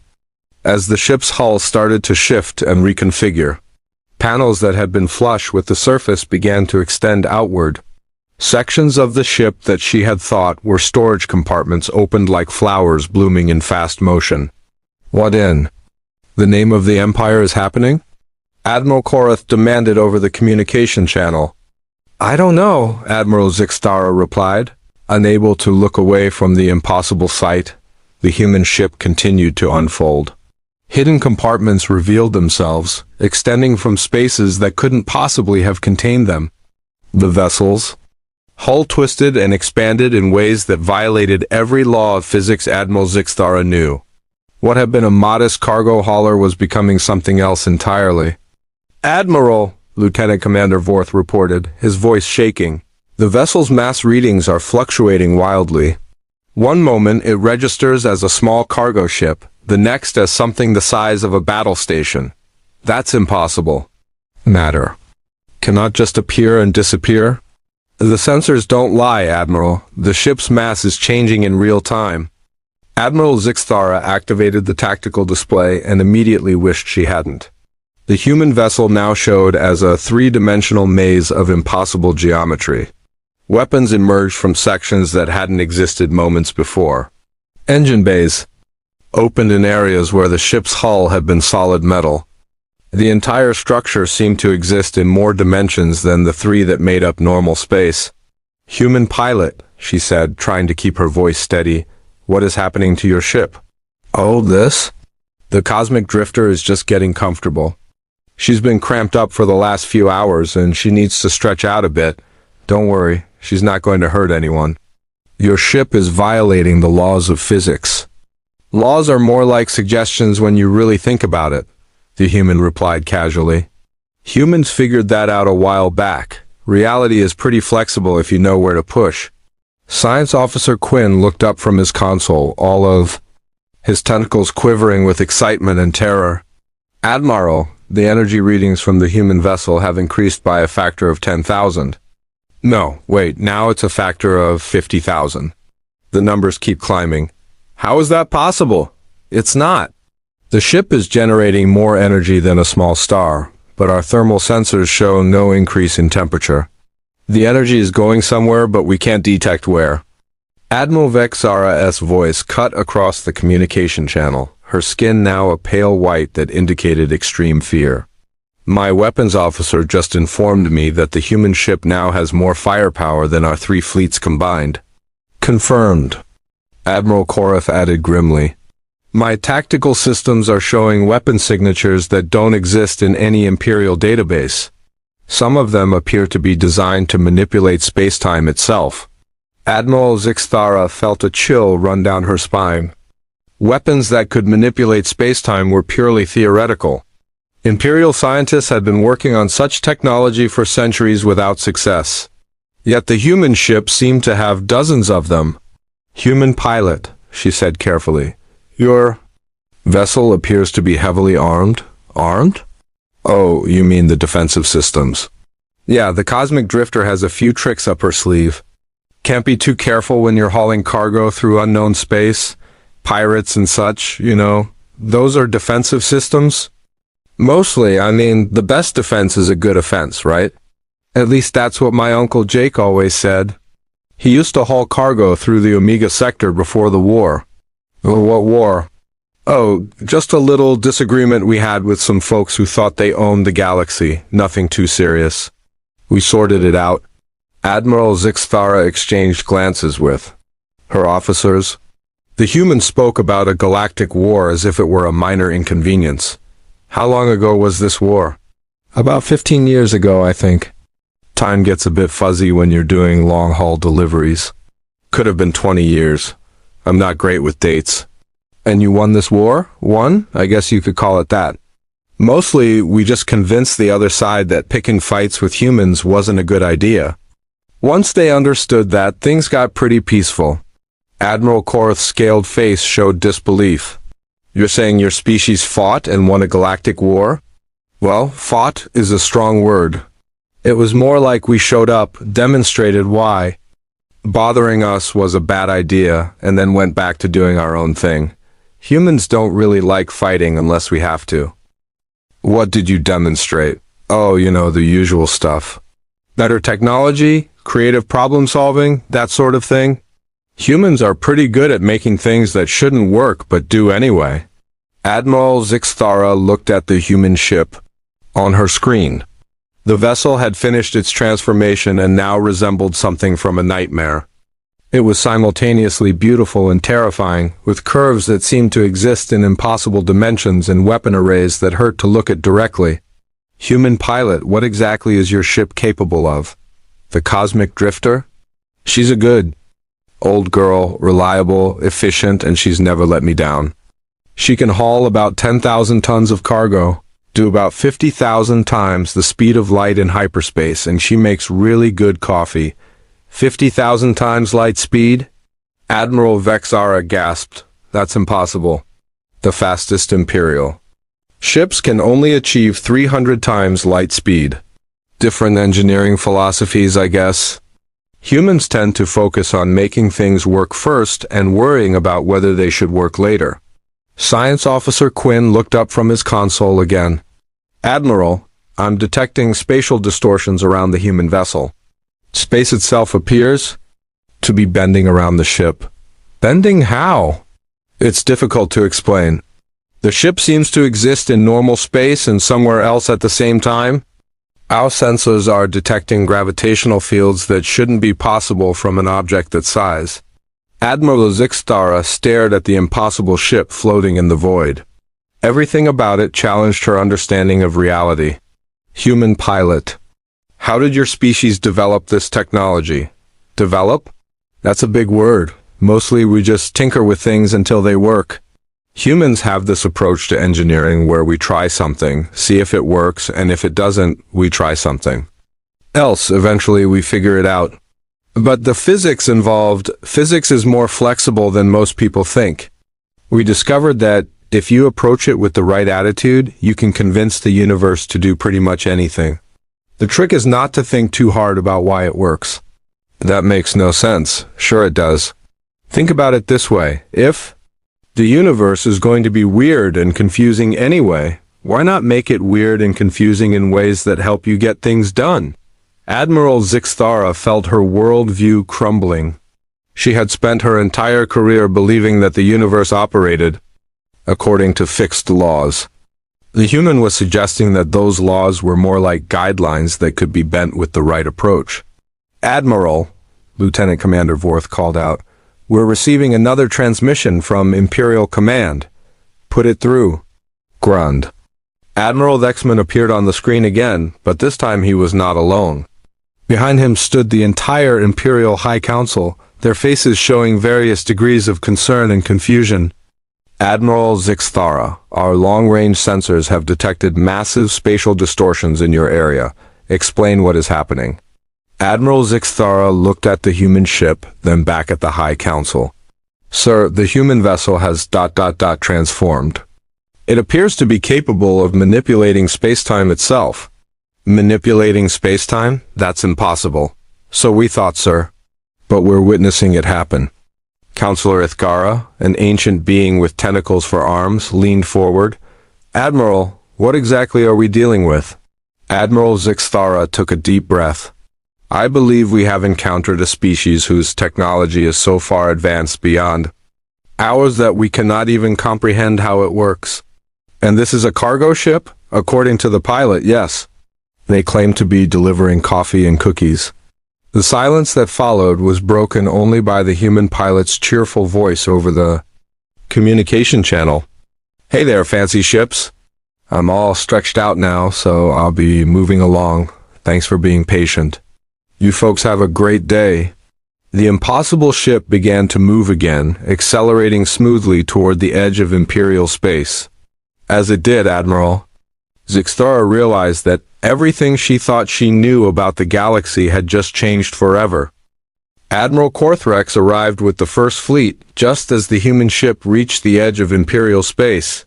His flagship, the Imperial Wrath, was the largest and most powerful warship in the entire galactic empire. Behind him came 60 additional vessels, including the new Super Dreadnought Galaxy's End, fresh from the shipyards and equipped with weapons that could crack a moon in half. Admiral Zixthara felt relief wash over her as the massive fleet took position around the human vessel. Admiral Korthrex was known throughout the Empire as the greatest military mind of his generation. If anyone could handle this impossible situation, it would be him. Admiral Zixthara. Admiral Korthrex's voice came through the communication channel, deep and commanding. His species was large and powerful, with thick armor plating covering their bodies and voices that could shake walls. I've reviewed your reports. This human vessel has made the High Council very nervous. Understandable, sir. The ship's capabilities are unlike anything we've ever encountered. So I see. My science teams have been studying your sensor data during our approach. The readings are impossible according to every law of physics we know. Admiral Zixthara looked at the human ship. On her screen, the cosmic drifter had returned to its original compact form, looking once again like a collection of spare parts held together with hope and welding. But now she knew what it could become when it chose to reveal its true nature. Sir, I recommend extreme caution. The human pilot appears friendly, but their technology is beyond our understanding. Friendly or not, they have entered Imperial space without permission and refused Imperial authority. That cannot be allowed to stand? Admiral Zixthara felt a cold knot form in her stomach. Sir, we fired on them with 3 fleets. The attack had no effect. 3 fleets? Admiral Korthrex replied grimly. I've brought 4. Plus the Galaxy's End. If raw firepower won't work, then overwhelming firepower will. Before Admiral Zixthara could respond, the human pilot's cheerful voice came over the communication channel. Well, hello there, new ships. You folks sure do. Like to travel in groups? Is this some kind of space parade? Admiral Korthrex's armored face darkened. Human vessel, I am Admiral Korthrex of the Imperial First Fleet. You are under arrest for violation of Imperial space and defying Imperial authority. Arrested? That seems a bit extreme. I'm just trying to deliver some coffee and cookies. Surely that doesn't warrant this much attention. You will surrender your vessel immediately or face the consequences. Consequences again? You folks really like that word. What kind of consequences are we talking about this time? Admiral Korthrex gestured to his tactical officer. Human, you are now facing 4 Imperial fleets and the most powerful warship ever built. The Galaxy's End alone carries enough firepower to destroy a star system. Surrender now or be destroyed. There was a pause, and when the human spoke again, their tone had changed slightly. Still friendly, but with something underneath that Admiral Zixthara couldn't quite identify? A star system? Really? That seems like overkill for one little cargo. Ship, are you absolutely sure you want to do this? I am giving you one final chance to surrender. Okay, but before you do something really stupid, maybe I should mention a few things. Such as? Well, for starters, I'm not just any cargo hauler. I've been doing this job for 15 years, and I've never lost a shipment, not once. You know? Why? Enlighten me? Because the cosmic drifter and I don't like being threatened. And when we don't like something, we tend to do something about it. Admiral Korthrex's expression showed contempt. You're threatening the Imperial Navy? Threatening? Oh no, I don't threaten people. I'm just explaining the situation. See, you folks have been very polite so far, just shooting at empty space and making light shows. But now you're talking about destroying star systems and being really rude about the whole thing. Your point? My point is that I tried to be nice. I asked politely to pass through. I even offered to go around your space instead. But you folks seem determined to make this difficult. Admiral Zixthara felt her unease growing. Something in the human's tone suggested that the situation was about to change dramatically.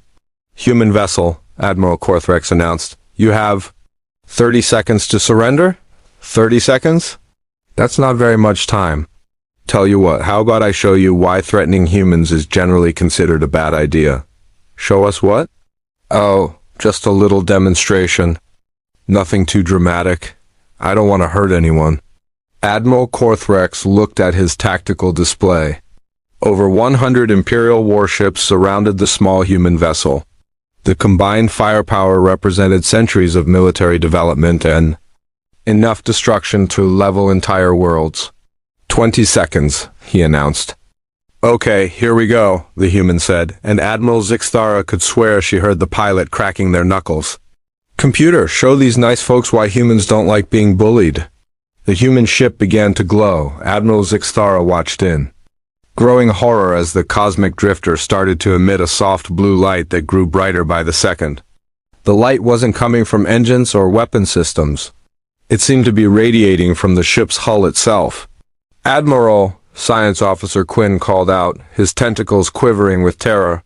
The energy readings from the human vessel are off. The scale.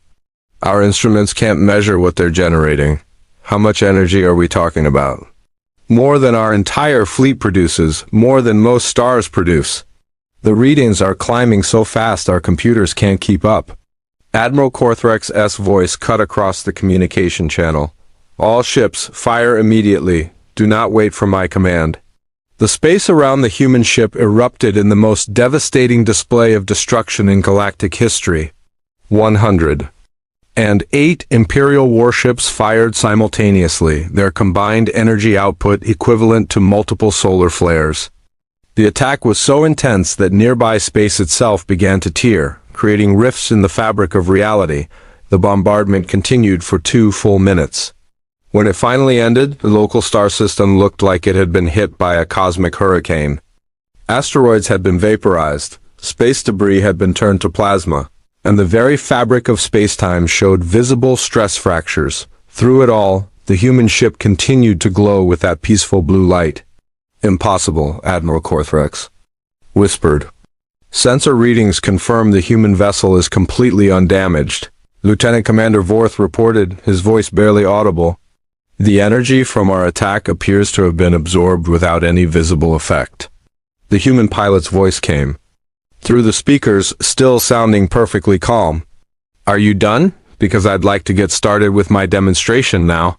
Your demonstration? Admiral Zixthara asked weakly. Oh yes.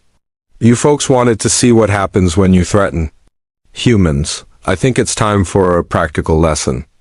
The blue glow around the human ship suddenly flared, becoming so bright that the automatic filters on every Imperial viewscreen activated to prevent blindness. When the light faded, the cosmic drifter had transformed again. But this time, the change was different. The ship hadn't just unfolded.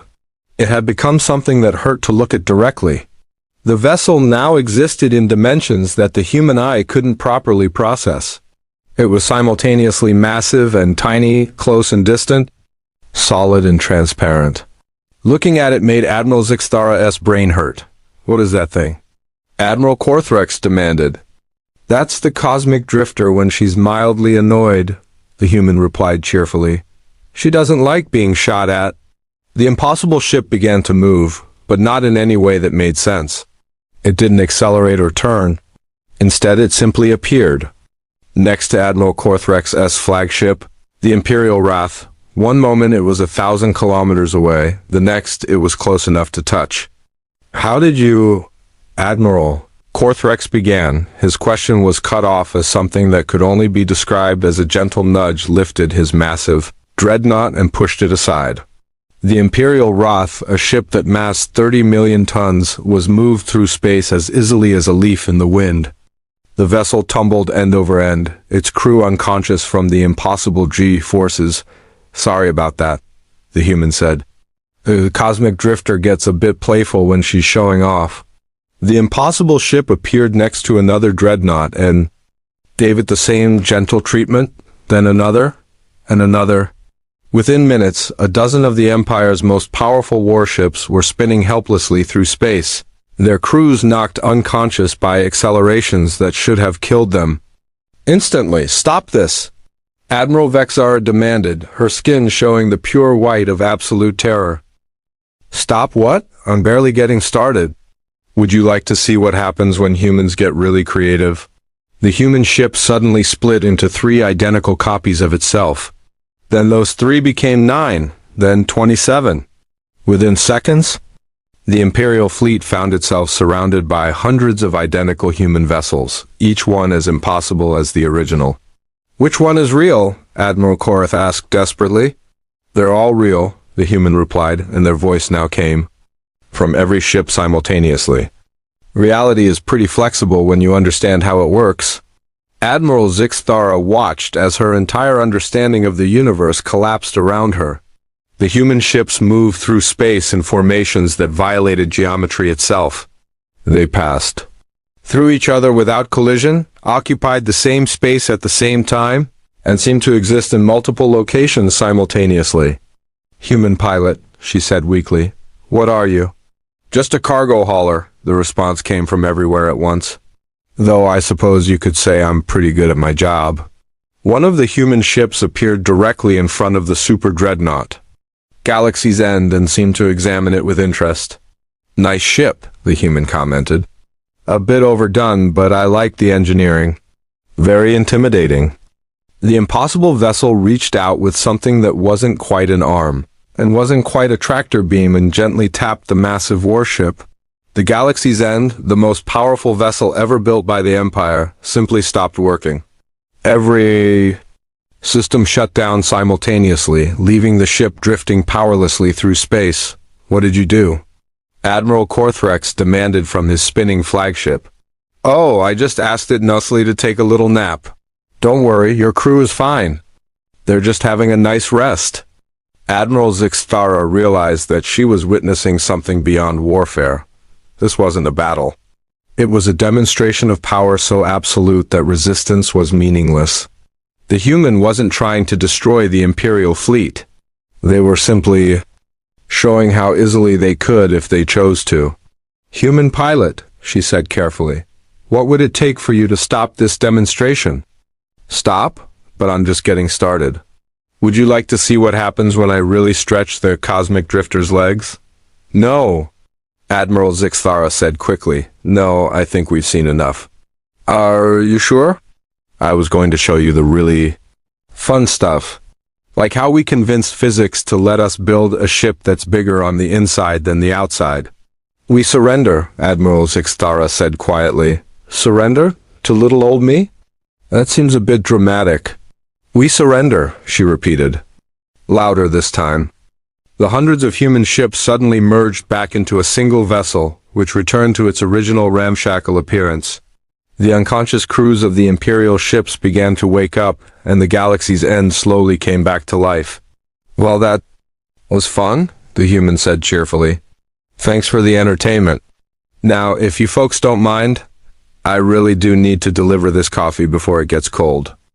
Admiral Zixthara sat in her command chair, staring at the empty space where the human ship had been moments before. The cosmic drifter had vanished in a flash of rainbow-colored light that spelled out, "Thanks for the chat," in 17 different languages. The message had hung in space for 30 seconds before fading away, leaving behind only the memory of impossible technology and casual human friendliness. "Admiral," Lieutenant Commander Vorth said quietly, "we're receiving priority. Communications from Imperial Command, the High Council, and approximately 47 different intelligence agencies. Put Imperial Command through first." Grand Admiral Vexman appeared on the screen, his compound eyes flickering with patterns that indicated extreme agitation. Behind him, Admiral Zixthara could see members of the High Council, various military advisors, and what appeared to be the Empire's top scientists all talking at once. "Admiral Zixthara, explain to me what just happened." Admiral Zixthara took a deep breath. "Sir, the human vessel demonstrated capabilities that defy every law of physics we know. They effortlessly disabled our entire fleet, including the Galaxy's End, without causing any permanent damage." "Disabled how?" They nudged our ships gently and asked the Galaxy's End to take a nap. Grand Admiral Vexman's eyes stopped flickering entirely, which in his species indicated complete shock. "They asked a warship to take a nap?" "Yes, sir." "And it did. Admiral, are you suffering from combat stress?" "No, sir. I have over 200 witnesses and complete sensor recordings of the entire incident." Counselor Ithgara pushed forward, her tentacles writhing with anxiety. "Admiral, what exactly did this human tell you about their species?" "They claim to be a cargo hauler delivering coffee and cookies. They said humans have been tinkering with physics and figured out how to make things work that shouldn't work." "Coffee and cookies," the counselor repeated slowly. "Yes, ma'am." "To a human colony on Kepler 442b? Chief Science Advisor Kelter, a being whose species was known for their logical thinking, stepped into view. "Admiral, did the human provide any information about their homeworld or their civilization?" "They mentioned a few things. They said, humans fought a galactic war about 15 years ago and convinced the other side that bothering humans was a bad idea. They also mentioned building their ship in something called a garage." "A garage?" "According to my translation computers, it's a small building where vehicles are stored and repaired." The Chief Science Advisor's face showed disbelief. "They built that vessel in a storage building?" "That's what they claimed. They said it was nothing fancy and that humans are pretty good at making things work." Grand Admiral Vexman looked around at his advisors. "Begin immediate intelligence gathering on this human species. I want to know everything about them. Where they come from, how many of them there are, and what their military capabilities are." "Sir," Admiral Zixthara said carefully, "based on what I witnessed, I strongly recommend that we classify human space as forbidden territory and issue orders for all Imperial vessels to avoid contact." That seems extreme." "Sir, if that was a civilian cargo vessel, I don't want to know what their military ships are capable of." Intelligence Director Vashko, a shadowy figure who rarely appeared at official meetings, stepped forward. "Admiral, our long-range scouts have already begun gathering information about human space. The initial reports are disturbing. Explain." "We have identified what appears to be the human home system. The third planet shows signs of a highly advanced civilization with a population of approximately 8 billion individuals." 8 billion? Grand Admiral Vexman asked. "That's larger than most Imperial worlds." "Yes, sir. But that's not the disturbing part. We have detected over 50,000 vessels moving through human space at any given time." Admiral Zixthara felt her blood turn cold. 50,000 ships?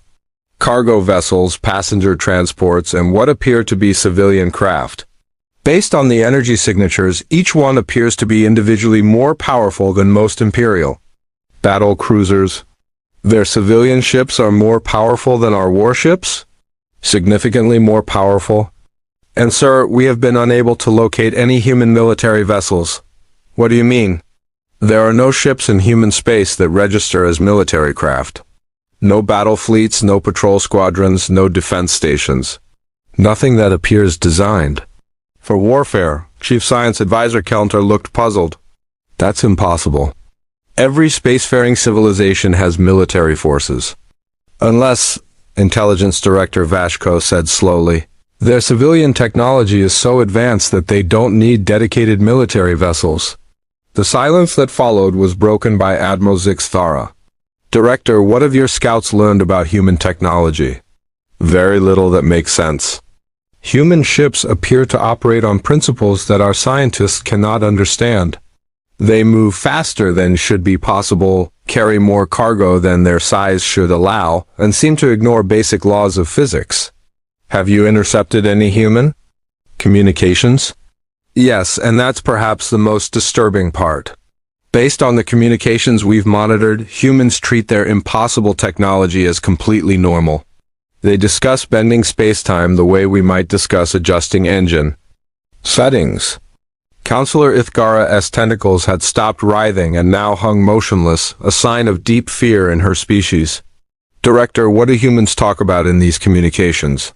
Cargo deliveries, family news, something called sports scores, and complaints about coffee quality. They seem to be a remarkably peaceful species focused on trade and communication. Peaceful? Yes, Counselor. We have detected no military communications, no discussions of conquest or expansion, and no hostile intentions toward other species. They appear to be primarily interested in delivering goods and staying in touch with their families. Grand Admiral Vexman's compound eyes began flickering again. So we're dealing with a species of 8 billion individuals who possess technology beyond our understanding, operate tens of thousands of ships more powerful than our warships, and use all of this capability to deliver coffee and cookies? That appears to be accurate, sir. Admiral Zixthara spoke up. Sir, there's something else. The human pilot mentioned that what we saw was just a cargo ship, and that we really wouldn't want to meet the military folks. They have military forces? The pilot suggested they do, but described them as something we would not want to encounter. Chief Science Advisor Kellner looked around the group. If their civilian vessels can disable our entire fleet with gentle nudges, what are their military ships capable of? No one answered that question. Intelligence Director Vashko cleared his throat. Sir, there's one more thing. We've detected evidence that humans have been monitoring our communications for some time. They've been spying on us? Not spying exactly, more like ... keeping an eye on things. Our analysts believe they've been aware of the Empire for years, but chose not to make contact. Why? Unknown. But based on intercepted communications, it appears they consider us mostly harmless but a bit aggressive.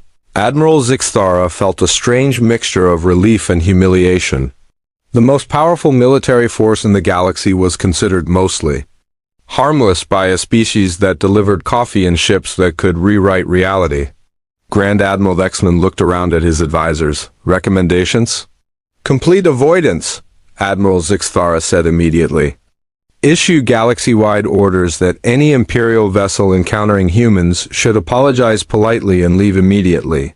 Agreed, said Intelligence Director Vashko. We should also begin drafting formal diplomatic protocols for future contact. What kind of protocols? The kind that ensure we never, under any circumstances, annoy them. Chief Science Advisor Kellner nodded. I recommend we also begin a complete review of our understanding of physics. If humans can make technology work that shouldn't work, we need to understand how. And if we can't understand it, then we accept that there are things in the universe beyond our comprehension and hope that humans continue to be interested only in delivering coffee. Grand Admiral Vexman made a decision that would reshape Imperial policy for generations to come. Effective immediately, human space is classified as absolutely forbidden territory. No Imperial vessel will enter human space under any circumstances. If humans are encountered outside their territory, our ships will be polite, respectful, and will offer any assistance requested. And if they offer us coffee? Asked Counselor Ithgara. Accept it gratefully, the Grand Admiral replied. The Survival of the Empire may depend on not offending the humans. 3 hours later, Admiral Zixthara was alone in her quarters, writing her official report. She paused at her desk, thinking about the friendly human pilot who had casually demonstrated the ability to rewrite the laws of physics.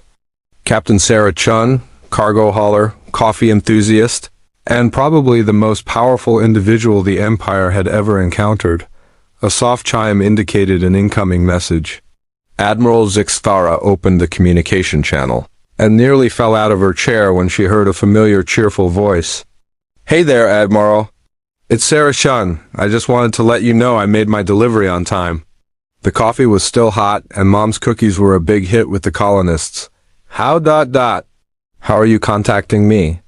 Oh, the Cosmic Drifter has pretty good communication systems. I figured I should thank you for being so reasonable back there. A lot of species would have kept shooting even after it was obvious it wasn't working. You're welcome. I also wanted to mention that Earth's diplomatic corps heard about our little meeting. They're pretty interested in opening formal relations with your empire. Admiral Zixthara's heart rate spiked. Diplomatic relations? Sure, humans like meeting new people. We're thinking about setting up some trade routes, maybe exchanging cultural information. You folks seem nice enough once you stop trying to blow things up. Aye. We would be honored to establish diplomatic relations. Great, I'll let them know. Oh, and Admiral? Yes? Thanks for not making things difficult. I really hate it when I have to get creative with the Cosmic Drifter's defensive systems. Last time that happened, I accidentally turned a moon into a giant ball of cheese. The locals were not happy about that. The communication ended, leaving Admiral Zixthara staring at the wall. Somewhere in human space, a cheerful cargo hauler was probably humming while delivering impossible goods in a ship that treated physics like a friendly suggestion. And apparently that same pilot had once turned a moon into cheese by accident. Admiral Zixthara reached for her emergency bottle of Altarian brandy and poured herself a very large drink. She had a feeling that the galaxy was about to become a much more interesting place.